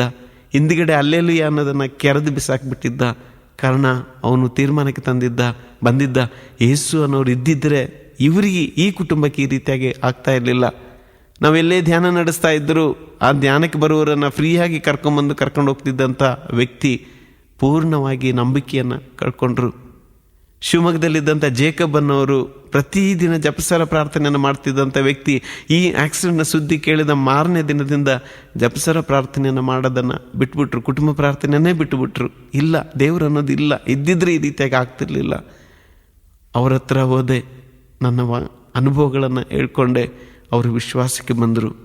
ಇವರು ಇತ್ತೀಚೆಗಷ್ಟೇ ನ್ಯೂಟನ್ ಧರ್ಮಕೇಂದ್ರದಲ್ಲಿ ಧ್ಯಾನಕ್ಕೆ ಬಂದಿದ್ದಾಗ ನಾವು ಅವರಿಗೆ ನನ್ನ ಅನುಭವಗಳನ್ನು ಹೇಳ್ಕೊಂಡಾಗ ಅವರು ಸಹ ನಿಧಾನವಾಗಿ ಈಗ ವಿಶ್ವಾಸಕ್ಕೆ ಬರ್ತಾ ಇದ್ದಾರೆ. ನಮ್ಮ ಆಕ್ಸಿಡೆಂಟ್ ಆಗಬೇಕಾದ್ರೆ ನನ್ನ ಮಗ ನನ್ನ ಮನೆಯಲ್ಲಿರಲಿಲ್ಲ, ದೊಡ್ಡ ಮಗ. ನನಗೆ 3 ಜನ ಮಕ್ಕಳು, ಡೈಸನ್, ಡಿಕ್ಸನ್ ಮತ್ತು ಡೆನ್ಸನ್. ಡೈಸನ್ನು ಆರ್ಗನ್ ಕೀಬೋರ್ಡ್ ಕಲಿಯೋದಕ್ಕೋಸ್ಕರ ರಾಯ್ಕೋಟ್ಗೆ ಹೋಗಿದ್ದ. ಪ್ರತಿದಿನ ಅಲ್ಲಿ ಪ್ರಾರ್ಥನೆಗೆ ಒಂದೊಂದು ಸ್ತುತಿಗೆ ಒಂದೊಂದು ವಾಕ್ಯವನ್ನು ಅವ್ರ ಕೈಯಲ್ಲಿ ಕೊಡ್ತಾ ಇದ್ರು. ಮೊದಲನೇ ದಿನ ಅವನಿಗೆ ಸಿಕ್ಕಿದಂಥ ವಾಕ್ಯ ಅಂದರೆ 5ನೇ ತಾರೀಕು ಅವನಿಗೆ ಸಿಕ್ಕಿದಂಥ ವಾಕ್ಯ 1 ಥೆಸಲೋನಿಕ 5ನೇ ಅಧ್ಯಾಯ 16ನೇ ವಾಕ್ಯ. ಎಲ್ಲ ಸಂದರ್ಭದಲ್ಲೂ ದೇವರಿಗೆ ಕೃತಜ್ಞತಾಸ್ತುತಿಯನ್ನು ಮಾಡಿರಿ, ಎಡಬಿಡದೆ ಪ್ರಾರ್ಥನೆ ಮಾಡಿರಿ, ಇದೇ ನಿಮ್ಮ ವಿಷಯವಾಗಿ ಯೇಸು ಕ್ರಿಸ್ತರಲ್ಲಿ ದೇವರ ಚಿತ್ತ ಎಂಬುದಾಗಿ ಆ ವಾಕ್ಯ ಹೋಗ್ತಾ ಇತ್ತು. ಅದು ಅವನ ಕೈ ಸಿಕ್ಕಿದಾಗ ಅವನು ಹೇಳ್ದ, ನಾನು ಎಲ್ಲ ಸಂದರ್ಭದಲ್ಲಿ ದೇವರ ಸ್ತುತಿಸ್ತೀನಿ. ಆಗ ಅಲ್ಲಿದ್ದಂಥ ಒಬ್ಬ ಸಹೋದರರು ಕೇಳಿದ್ರು, ಕಷ್ಟ ಬಂದಾಗ, ನೋವು ಬಂದರೂ ನೀನು ದೇವರನ್ನು ಸ್ತುತಿಸ್ತೀಯ? ಅವನು ಹೇಳ್ದ, ನಗನಗುತ್ತಾ ಹೇಳ್ದ, ಹೌದು, ನಾನು ದೇವರನ್ನು ಸ್ತುತಿಸ್ತೀನಿ, ಕಷ್ಟದಲ್ಲೂ ವೇದನೆಯಲ್ಲೂ ಸ್ತುತಿಸ್ತೀನಿ. 6ನೇ ತಾರೀಕು ಪುನಃ ಸಾಯಂಕಾಲ ಇನ್ನೊಂದು ವಾಕ್ಯವನ್ನು ತೆಗೆದರು. ಅವನಿಗೆ ಅವತ್ತು ಸಿಕ್ಕಿದಂಥ ವಾಕ್ಯ ಯೋಬನ ಗ್ರಂಥ 1ನೇ ಅಧ್ಯಾಯ 21ನೇ ವಾಕ್ಯ, ಹುಟ್ಟಿ ಬಂದಾಗ ಏನೂ ತರಲಿಲ್ಲ, ಸತ್ತು ಹೋದಾಗ ಏನೂ ಕೊಂಡು ಹೋಗಲ್ಲ, ಎಲ್ಲವನ್ನ ಕೊಟ್ಟವನು ನೀನೆ, ಎಲ್ಲವನ್ನ ತೆಗೆದುಕೊಂಡವನು ನೀನೆ. ನಿನ್ನ ನಾಮಕ್ಕೆ ಸ್ತೋತ್ರವಾಗಲಿ. ಈ ವಾಕ್ಯವನ್ನು ಇಟ್ಕೊಂಡು ಅವನು ನಿಂತ್ಕೊಂಡಿರ್ಬೇಕಾದ್ರೆ ಕೇಳಿದ್ರು, ಇವನು ಹೇಳ್ದ, ನಾನು ಎಲ್ಲ ಸಂದರ್ಭದಲ್ಲೂ ದೇವರನ್ನ ಸ್ತುತಿಸ್ತೀನಿ. ಆಗ ಬ್ರದರ್ ಹೇಳಿದ್ರು, 3 ವರ್ಷಗಳ ಹಿಂದೆ ಒಬ್ಬ ಹುಡುಗನಿಗೆ ಇದೇ ವಾಕ್ಯ ಸಿಕ್ಕಿತ್ತು. ಅವನು ಈ ರೀತಿಯಾಗಿ ಹೇಳ್ದ, ದೇವರನ್ನ ಎಲ್ಲ ಸಮಯದಲ್ಲೂ ಸ್ತುತಿಸ್ತೀನಿ ಅಂತೇಳಿ. ಆದರೆ 15 ದಿನಗಳ ನಂತರ ಅವರ ಕುಟುಂಬದಲ್ಲಿ ಒಂದು ಮರಣ ಆಯಿತು. ಅಂದರೆ ಅವನ ತಾಯಿ ಮರಣ ಹೊಂದಿದ್ರು. ಅವನ ಮನೆಗೆ ಹೋಗಿ ಅಲ್ಲಿಂದ ಫೋನ್ ಮಾಡಿ ಹೇಳ್ದ, ನನ್ನ ತಾಯಿ ಮರಣ ಹೊಂದಿದ್ದಾರೆ, ಪ್ರೈಸ್ ದಿ ಲಾರ್ಡ್ ಅಂತೇಳಿ. ನೋಡು, ನಿನ್ನ ಮನಸ್ಸಿನಲ್ಲಿ ನೀನು ನೆನೆಸ್ಕೋ, ಈ ರೀತಿಯಾಗಿ ಯಾವುದೇ ರೀತಿಯಾದ ಕಷ್ಟಗಳು ಬಂದರೂ ನೀನು ದೇವರನ್ನ ಸ್ತುತಿಸ್ತೀಯ ಅಂತೇಳಿ. ಇವ್ನು ನಗನಗುತ್ತಾ ಹೇಳ್ದ, ನಮ್ಮ ಪಪ್ಪ ಮಮ್ಮಿ ಚೆನ್ನಾಗಿದ್ದಾರೆ, ಅವ್ರಿಗೇನು ಆಗೋದಿಲ್ಲ, ಪ್ರೈಸ್ ದಿ ಲಾರ್ಡ್ ಅಂತೇಳಿ ಬಂದು ಕೂತ್ಕೊಂಡ. ಮಾರನೇ ದಿನ ಮಧ್ಯಾಹ್ನ 3 ಗಂಟೆಗೆ ಮನೆಯಿಂದ ಫೋನ್ ಬರ್ತಾ ಇದ್ದು, ನಿನ್ನ ಅಜ್ಜಿ ತೀರೋಗಿದ್ದಾರೆ ಅಂತೇಳಿ. ತಕ್ಷಣ ಅವನು ಅಲ್ಲಿಂದ ಇನ್ನೊಬ್ಬನ ಜೊತೆ ಮಾಡಿ ಹೊರಟು ಬಂದ. ಟ್ರೈನಲ್ಲಿ ಬರಬೇಕಾದ್ರೆ ಅವನ ಜೊತೇಲಿ ಬಂದವನು ಆಗಾಗ ಫೋನ್ ಮಾಡ್ತಾ ಇದ್ದ. ಆದರೆ ಇವನು ನನಗೆ ಫೋನ್ ಮಾಡೋದಕ್ಕೆ ಟ್ರೈ ಮಾಡ್ತಾ ಇದ್ದಾನೆ, ಬಿಡ್ತಾ ಇಲ್ಲ. ಇವನ ಮನಸ್ಸಿನಲ್ಲಿ ಅನೇಕ ವಿಧವಾದ ತಳಮಳಗಳು. ಇವತ್ತು ಅವನು ಸೆಮಿನಾರಲ್ಲಿ ಓದ್ತಾ ಇದ್ದಾನೆ. ಅವನ ಆ 2 ದಿನದ ಅನುಭವವನ್ನೇ ಒಂದು ದೊಡ್ಡ ಪುಸ್ತಕದಲ್ಲಿ ಬರೆದಿಟ್ಟಿದ್ದಾನೆ. ಒಂದೊಂದು ನಿಮಿಷವೂ ಅವನ ಮನಸ್ಸಿನಲ್ಲಾದಂಥ ಒಂದು ರೀತಿಯಾದ ಭಯ, ಹೆದರಿಕೆ. ಭದ್ರಾವತಿ ಸ್ಟೇಷನ್ ಬರಬೇಕಾದ್ರೆ ನನ್ನ ಪಪ್ಪ ಮಮ್ಮಿ ನನಗೋಸ್ಕರ ಕಾಯ್ತಾ ಇರ್ತಾರೆ ಅನ್ನೋ ದಾಹದಿಂದ ಅವನು ಕಾಯ್ತಾ ಇದ್ದ. ಕಾರಣ ತೀರೋಗಿರೋದು ಅಜ್ಜಿ ಅಲ್ವಾ ಅಂತೇಳಿ. ಆದರೆ ಅಲ್ಲಿ ಬಂದಾಗ ಯಾರೂ ಕಾಣ್ತಾ ಇಲ್ಲ. ಅವಾಗ ಯಾರು ಹೇಳಿದ್ರು, ನೀನು ಬಹಳ ಪ್ರೀತಿ ಮಾಡ್ತಿರ್ತಕ್ಕಂಥ ಒಬ್ಬ ವ್ಯಕ್ತಿ. ಆಗ ಅವ್ನು ನೆನೆಸ್ಕೊಂಡ, ಅವ್ರ ಮಾವ ಡೇವಿಸ್ ನನ್ನ ಜೊತೆಗೆ ಆರಾಧನೆಗೆ ಬಂದಿದ್ನಲ್ಲ ಅವನು. ಆ ರೀತಿ ಅನೇಕ ವ್ಯಕ್ತಿಗಳನ್ನು ಕಲ್ಪನೆ ಮಾಡ್ಕೊಂಡು ಬರ್ತಾ ಇದ್ದಾನೆ. ಕಾರ್ ನೋಡಿದ್ರೆ ಮನೆ ಕಡೆಗೆ ಬರ್ತಾ ಇದೆ. ಮನೆ ಹತ್ರ ಬಂದಾಗ ಇನ್ನೂ ಅವನಿಗೆ ಹೆದರಿಕೆ ಸ್ಟಾರ್ಟ್ ಆಯಿತು. ಮನೇಲಿ ಯಾರೋ ತಿರೋಗಿದ್ದಾರ, ಯಾರು ಏನೂ ಹೇಳ್ತಾ ಇಲ್ಲ. ಮನೆಯ ತಿರುವಿನಲ್ಲಿ ತಿರುಗಿದಾಗ ಫಸ್ಟ್ ನೋಡಿದ ಮನೆ ಮುಂದೆ ಶಾಮಿಯಾನ ಇದೆಯಾ? ಇಲ್ಲ. ಅವನಿಗೊಂದು ಧೈರ್ಯ ಬಂತು, ಮನೇಲಿ ಯಾರು ತೀರೋಗಿಲ್ಲ, ಇದ್ದಿದ್ರೆ ಶಾಮಿಯಾನ ಹಾಕಿರ್ತಾ ಇದ್ರು. ಮನೆ ಹತ್ರ ಬಂದಾಗ ನೋಡ್ತಾನೆ ಮನೆಯಲ್ಲಿ ತುಂಬ ಜನ ಮಲಗಿದ್ದಾರೆ. ಹಾಗೆ ಯಾವುದು ಫೋಟೋ ಇಟ್ಟು ಕ್ಯಾಂಡ್ಲ್ ಏನು ಹಚ್ಚಿರಲಿಲ್ಲ. ಇವನು ಮನೆಯೊಳಗಡೆ ಬರ್ತಿದ್ದಂತೆ ಎಲ್ಲರೂ ಜೋರಾಗಿ ಹೇಳ್ತಾ ಇದ್ದಾರೆ. ಇವನಿಗೊಂದು ರೀತಿಯಾದ ಕಸಿವಿಸಿ ಆಗ್ತಾ ಇದೆ. ಏನಾಗಿದೆ ಹೇಳಿ, ಯಾರು ಏನು ಅಂತ ಕೇಳ್ತಾ ಇದ್ದಾನೆ. ಆದರೆ ಯಾರೂ ಮಾತನಾಡ್ತಾ ಇಲ್ಲ. ತಕ್ಷಣ ನನ್ನ 2ನೇ ಮಗ ಅವನನ್ನು ಕರ್ಕೊಂಡೋಗಿ ಬೆಡ್ರೂಮಿಗೆ ಕರ್ಕೊಂಡೋಗಿ ಘಟನೆನ ಹೇಳ್ದ. ಆ್ಯಕ್ಸಿಡೆಂಟ್ನಲ್ಲಿ ಮಮ್ಮಿ ಮರಣ ಹೊಂದಿದಳು ಅಂತೇಳಿ. ಅವನಿಗೆ ಅದನ್ನು ಸ್ವೀಕರಿಸೋಕ್ಕಾಗಲಿಲ್ಲ. ಆ ಬೆಡ್ರೂಮ್ನಲ್ಲಿ ಹಂಗೆ ಮಕ್ಕಳು ಹೆಂಗೆ ಮಲ್ಕೊಂಡು ಜೋರಾಗಿ ಕೂಗಿದ ಮಮ್ಮಿ ಅಂತೇಳಿ. ತಕ್ಷಣ ಹಿಂದಿನ ದಿನ ಸಿಕ್ಕಿದಂಥ ವಾಕ್ಯವನ್ನು ಜ್ಞಾಪಕ ಮಾಡಿ ಓಡಿ ಬಂದು ಫೋನ್ ತಗೊಂಡು ರಾಯ್ಕೋಟಿಗೆ ಫೋನ್ ಮಾಡಿ ಹೇಳ್ದ. ಆ ಬ್ರದರಿಗೆ ಹೇಳ್ದ, ನನ್ನ ತಾಯಿ ಮರಣ ಹೊಂದಿದ್ದಾರೆ, ಪ್ರೈಸ್ ದಿ ಲಾರ್ಡ್ ಅಂತೇಳಿ ಫೋನ್ ಇಟ್ಬಿಟ್ಟ. ನನಗೆ ಈ ಆಕ್ಸಿಡೆಂಟ್ ಆದಾಗ ಅವನು ತದನಂತರ ಈ ಘಟನೆಗಳನ್ನು ಬಂದು ನನ್ನ ಹತ್ರ ಹೇಳ್ತಾ ಇದ್ದಾಗ ಇದೆಲ್ಲವೂ ದೇವರ ಯೋಜನೆ ಅನ್ನೋದು ನನಗೆ ಅರ್ಥ ಆಗ್ತಾ ಬಂತು. ಆ ಕ್ಯಾಸೆಟ್ನಲ್ಲಿ ಅವಳು ಕೊಡ್ತಕ್ಕಂಥ ಧೈರ್ಯ, ಇವನಿಗೆ ಸಿಕ್ಕಿದಂಥ ಸಂದೇಶ. ಸುಮಾರು ಆ ಆಕ್ಸಿಡೆಂಟ್ ಆದಾಗ ನಮಗೆ 1-1.5 ಲಕ್ಷ ನಮಗೆ ದುಡ್ಡು ಖರ್ಚಾಗಿತ್ತು. ಆಗ ಅಂದರೆ ನನ್ನ ಜೋಬಿನಿಂದ 1 ಪೈಸಾ ತೆಗೆಯುವಷ್ಟು ಅವಕಾಶ ದೇವರು ಕೊಡಲಿಲ್ಲ. ಅನೇಕ ವ್ಯಕ್ತಿಗಳ ಮೂಲಕವಾಗಿ ಪ್ರಾರ್ಥನಾ ತಂಡದವರು, ಮಂಗಳೂರಿನವರು, ಅನೇಕ ಜನರು, ಗುರುಗಳೆಲ್ಲ ಬಂದು 10,000 5,000 ಕೊಟ್ಟು ಹೋಗ್ತಾ ಇದ್ದರು. ಆಗ ನಾನು ನೆನೆಸ್ಕೊಂಡಿದ್ದೆ, ದೇವರ ವಾಕ್ಯ ಮಲಾಕಿಯ ಗ್ರಂಥ, ನಿಮ್ಮ ದಶಾಂಶವನ್ನು ಕೊಟ್ಟು ನೋಡಿ ದೇವರು ನಿಮ್ಮನ್ನು ಅನುಗ್ರಹಿಸ್ತಾನೋ ಇಲ್ಲವೋ ಅಂತೇಳಿ. ಹೌದು, ಆ ಸಂದರ್ಭದಲ್ಲಿ ಯಾವುದೇ ರೀತಿಯಾದ ಕಷ್ಟವಿಲ್ಲದೆ ಆರ್ಥಿಕವಾಗಿ ನಮ್ಮನ್ನು ಆ ದಿನಗಳಲ್ಲಿ ದೇವರು ಕಾಪಾಡಿದ್ರು. ನಾನು ನಡೆಯಲು ಪ್ರಾರಂಭಿಸಿದಾಗ ಮೊದಲು ಹೋಗಿದ್ದು ದೇವಾಲಯಕ್ಕೆ ಬಲಿಪೂಜೆಗೆ. ಪ್ರತಿದಿನ ಬಲಿಪೂಜೆಗೆ ಹೋಗ್ತಾ ಇದ್ದಾಗ ಅಲ್ಲಿದ್ದಂಥ ನಮ್ಮ ಆತ್ಮೀಯ ಸಹೋದರ ಸಹೋದರಿಯರು ಹೇಳ್ತಾ ಇದ್ದರು, ಬ್ರದರ್ ನಾವಿದ್ದೀವಿ, ನೀವು ಧೈರ್ಯವಾಗಿರಿ, ನಾವು ನಿಮಗೋಸ್ಕರ ಪ್ರಾರ್ಥನೆ ಮಾಡ್ತಾ ಇದ್ದೀವಿ. ನಾನು ಹಾಸ್ಪಿಟ್ಲಲ್ಲಿ ಮಲಗಿದ್ದಾಗಲೂ ಸಹ ಪ್ರತಿದಿನ ನನಗೆ ಅನೇಕ ಫೋನ್ಗಳು ಬಂದು ನನಗೆ ಸಾಂತ್ವನವನ್ನು ಕೊಡ್ತಾ ಇದ್ದರು. ಅವರೆಲ್ಲ ಹೇಳ್ತಾ ಇದ್ದಿದ್ದು ಒಂದೇ ಒಂದು ಮಾತು, ಬ್ರದರ್ ನಿಮ್ಮ ವಾಕ್ಯವನ್ನು ಕೇಳಿ ನಮ್ಮ ವಿಶ್ವಾಸ ಇವತ್ತು ಧೈರ್ಯವಾಗಿದೆ. ಆದರೆ ಇವತ್ತು ನೀವು ಆ ವಿಶ್ವಾಸವನ್ನು ಹಿಡಿದು ನಮಗೆ ಮಾದರಿ ತೋರಬೇಕು. ನಾವು ನಿಮಗೋಸ್ಕರ ಪ್ರಾರ್ಥನೆ ಮಾಡ್ತಾ ಇದ್ದೀವಿ. ಒಬ್ಬ ಸಹೋದರ ಫೋನ್ ಮಾಡಿ ಹೇಳ್ತಾ ಇದ್ದಾನೆ, ಬ್ರದರ್ ನೀವು ಮತ್ತೆ ನಿಲ್ಲಬೇಕು, ನಿಮ್ಮ ಕಾಲು ಸೌಖ್ಯ ಹೊಂದೋದಕ್ಕೋಸ್ಕರ ನಾನು ಮರಳನ್ನು ಉಪ್ಪನ್ನು ನೆಲದಲ್ಲಿ ಹಾಕಿ ಆ ಉಪ್ಪಿನ ಮೇಲೆ ಮೊಣಕಾಲೂರಿ ನಿಮಗೋಸ್ಕರ ಪ್ರಾರ್ಥನೆ ಮಾಡ್ತಾ ಇದ್ದೀನಿ, ನೀವು ನಿಲ್ತೀರಾ? ಹೌದು, 1,000 ಗಟ್ಟಲೆ ಜನರ ಗುರುಗಳ ಬಲಿಪೂಜೆ ಅರ್ಪಣೆಯ ಯೋಗ್ಯತೆ ಶಕ್ತಿಯಿಂದ ಅನೇಕ ಸಿಸ್ಟರ್ಸ್ ಅವರ ಚಾಪಲ್ನಲ್ಲಿ ಕುಳಿತು ಕಣ್ಣೀರಿನ ಪ್ರಾರ್ಥಿಸಿದ ಪ್ರಾರ್ಥನೆಯ ಫಲವಾಗಿ ಅನೇಕ ಕುಟುಂಬಸ್ಥರು, ನನ್ನ ಆತ್ಮೀಯ ಮಿತ್ರರು ನನಗೋಸ್ಕರ ಪ್ರಾರ್ಥಿಸಿದ ಫಲವಾಗಿ ಇವತ್ತು ನಾನು ನಿಂತಿದ್ದೇನೆ. ಇವತ್ತು ನಾನು ನಿಲ್ಲಕ್ಕೆ ಸಾಧ್ಯ ಆಗ್ತಾ ಇದೆ, ನಡೆಯಕ್ಕೆ ಸಾಧ್ಯ ಆಗ್ತಾ ಇದೆ. ಪ್ರತಿದಿನ ಗುರುಗಳು ಅನೇಕರು ಮನೆಗೆ ಬಂದು ನನಗಾಗಿ ಪ್ರಾರ್ಥಿಸಿ ಹೋಗ್ತಾ ಇದ್ದರು. ಅಕ್ಟೋಬರ್ ತಿಂಗಳಲ್ಲಿ, ಅದೇ ವರ್ಷದ ಅಕ್ಟೋಬರ್ ತಿಂಗಳಲ್ಲಿ ಯುವಕರ ಒಂದು ಸಮ್ಮೇಳನ ನಡೀತಾ ಇದೆ. ಗುರುಗಳು ಫಾದರ್ ಫ್ರಾಂಕ್ಲಿನ್ ಅವರು ಹೇಳಿದ್ರು, ಡೇವಿಸ್ ನೀನು ಬಂದು ಸಾಕ್ಷಿ ಕೊಡ್ತೀಯಾ? ನನಗೆ ಮೊದಲು ಒಂದು ರೀತಿಯಾದ ಇದಾಗ್ತಾ ಇತ್ತು, ಈ ಧ್ಯಾನ ಇದಕ್ಕೆಲ್ಲ ಹೋಗಿ ಬಂದಲ್ವ ನನಗೆ ಈ ರೀತಿಯಾಗಿ ಆಗಿತ್ತು. ಇನ್ನು ಮನೆ ಆಯಿತು, ಕುಟುಂಬ ಆಯಿತು, ಅದರಲ್ಲೇ ಇರೋಣ ಅನ್ನೋ ಒಂದು ಅನಿಸಿಕೆ ಸೈತಾನ ನನಗೆ ಕೊಡ್ತಾ ಇದ್ದ. ಆದರೆ ಆ ಗುರುಗಳು ಕರೆದಾಗ ನಾನು ಹೋಗಬೇಕು ಅನ್ನಿಸ್ತು. ಆ ವೇದಿಕೆ ಬಲಿಪೀಠದ ಮೇಲೆ ನನಗೆ 10 ನಿಮಿಷ ನಿಲ್ಲೋದಕ್ಕೆ ಸಾಧ್ಯ ಆಗ್ತಾ ಇರಲಿಲ್ಲ. ಆದರೂ ಅಲ್ಲಿ ನಿಂತ್ಕೊಂಡು ಗುರುಗಳು ಹೇಳಿದ್ರು, ನಿನ್ನ ಅನುಭವನ ಹಂಚ್ಕೋ ಅಂತೇಳಿ. ನನ್ನ ಸಾಕ್ಷಿಯನ್ನು ನಾನು ಹೇಳಿ ಪ್ರಾರಂಭಿಸಿ ನನ್ನ ಅನುಭವಗಳನ್ನೆಲ್ಲ ಹೇಳಿ ಹೇಳಿ ಹೇಳಿ ಬಂದಾಗ ನನ್ನ ಮನಸ್ಸಿಗೆ ಬಂದದ್ದು ಒಂದು ಗೀತೆ. ನಾನು ಯಾವುದೇ ಧ್ಯಾನಕ್ಕೆ ಹೋದರೂ ಅನೇಕ ಸಹೋದರರು ಬಂದು ಕೇಳ್ತಾ ಇದ್ರು, ಬ್ರದರ್ ಆ ಹಾಡನ್ನು ಹಾಡಬೇಕು ನೀವು. ನಾನು ಆ ವೇದಿಕೆಯಲ್ಲಿ ಮೊಟ್ಟ ಮೊದಲು ಪುನಃ ಆ ಗೀತೆಯನ್ನು ಹಾಡಿದೆ. ಆ ಗೀತೆಯ ಸಾಲುಗಳು ನನ್ನ ಜೀವನದ ಒಂದೊಂದು ಘಟನೆಗಳನ್ನು 6-7 ವರ್ಷಗಳ ಹಿಂದೆಯೇ ನಮ್ಮಣ್ಣ ಬರೆದಿಟ್ಟಿದ್ರು. ಅದನ್ನು ನಾನು ಅಲ್ಲಿ ಹಾಡಿದೆ. ಆದರೆ ಅಲ್ಲಿದ್ದವರೆಲ್ಲರ ಕಣ್ಣಲ್ಲಿ ಕಣ್ಣೀರು ತುಂಬಿ ಬರ್ತಾ ಇತ್ತು. ಕಾರಣ ಒಂದೊಂದು ಸಾಲು ನನ್ನ ಆಗಿನ ಜೀವನದ ಘಟನೆಯನ್ನು ಪ್ರತಿಬಿಂಬಿಸ್ತಾ ಇತ್ತು. ಪುನಃ ಅವತ್ತು 1.5 ಗಂಟೆಗಳ ಕಾಲ ನಾನು ಅಲ್ಲಿ ನಿಂತ್ಕೊಂಡು ಪ್ರಬೋಧನೆ ನನ್ನ ಸಾಕ್ಷಿಯನ್ನು ಹಂಚಿಕೊಂಡೆ. ನನಗೆ ನಂಬಕ್ಕಾಗ್ತಾ ಇಲ್ಲ. 5-10 ನಿಮಿಷ ನಿಲ್ಲಕ್ಕಾಗದಿದ್ದವನಿಗೆ ಇಷ್ಟೊತ್ತು ಹೇಗೆ ನಿಲ್ಲಲು ಸಾಧ್ಯ ಆಯಿತು. ತದನಂತರ ನಾನು ಗುರುಗಳು ಕರೆದಾಗೆಲ್ಲ ಅನೇಕ ಕಡೆಗಳಲ್ಲಿ ಸಾಕ್ಷಿ ಕೊಡೋದಕ್ಕೆ, ವಾಕ್ಯ ಕೊಡೋದಕ್ಕೆ ನಾನು ಹೋಗಲು ಪ್ರಾರಂಭಿಸಿದೆ.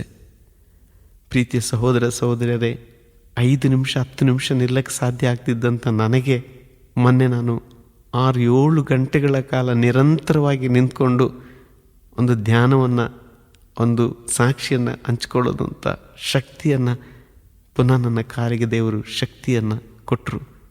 ನನ್ನ ಕುತ್ತಿಗೆ ನೋವು ಇಲ್ಲವಾಯಿತು. ನನ್ನ ಎದೆಯ ಮುರಿದೋದಂಥ ಮೂಳೆಯೆಲ್ಲ ಕೂಡಿತು. ಪುನಃ ನನಗೆ ಅದೇ ಆತ್ಮಧೈರ್ಯ, ಆ ಯೇಸುವಿನ ಕಳೆದುಕೊಂಡಂಥ ವಿಶ್ವಾಸ ಪುನಃ ದೇವರು ನನಗೆ ಪ್ರತಿಷ್ಠಾಪಿಸಿದರು. ಅನೇಕ ಜನ ನನಗೆ ಫೋನ್ ಮಾಡಿ ಪುನಃ ಹೇಳ್ತಾ ಇದ್ದಾರೆ, ನಾನು ಆತ್ಮಹತ್ಯೆ ಮಾಡ್ಕೋಬೇಕು ಅಂತೇಳಿ ಆ ಧ್ಯಾನಕ್ಕೆ ಬಂದೆ. ಆದರೆ ನಿಮ್ಮ ಸಾಕ್ಷಿಯನ್ನು, ನಿಮ್ಮ ಅನುಭವವನ್ನು ಕೇಳಿ ನನ್ನ ಕಷ್ಟನೇ ದೊಡ್ಡದು ಅಂತಿದ್ದೆ. ಆದರೆ ನೀವು ಇಷ್ಟು ದೇವರ ಜೊತೆಯಲ್ಲಿದ್ದು ಇದನ್ನು ಸಹಿಸಿ ನೀವು ಪುನಃ ದೇವರ ಜೊತೆಯಲ್ಲಿದ್ದೀರಾ ಅಂತ ಹೇಳಿದ್ರೆ, ಯೇಸು ನಿಮ್ಮ ಜೊತೆಯಲ್ಲಿದ್ದಾರೆ, ಎಲ್ಲವನ್ನು ಸಾಧಿಸಕ್ಕೆ ಸಾಧ್ಯ ಇದೆ. ನೀವು ಹೇಳಿದಂಥ ಆ ವಾಕ್ಯ ಇವತ್ತು ನನಗೆ ಮನಸ್ಸಿಗೆ ಧೈರ್ಯ ಕೊಡ್ತಾ ಇದೆ. ಈ ಲೋಕದಲ್ಲಿ ಕಷ್ಟ ಸಂಕಷ್ಟಗಳು ತಪ್ಪಿದ್ದೆಲ್ಲ, ಭಯಪಡಬೇಡಿ, ನಾನು ಲೋಕವನ್ನು ಜಯಿಸಿದ್ದೇನೆ.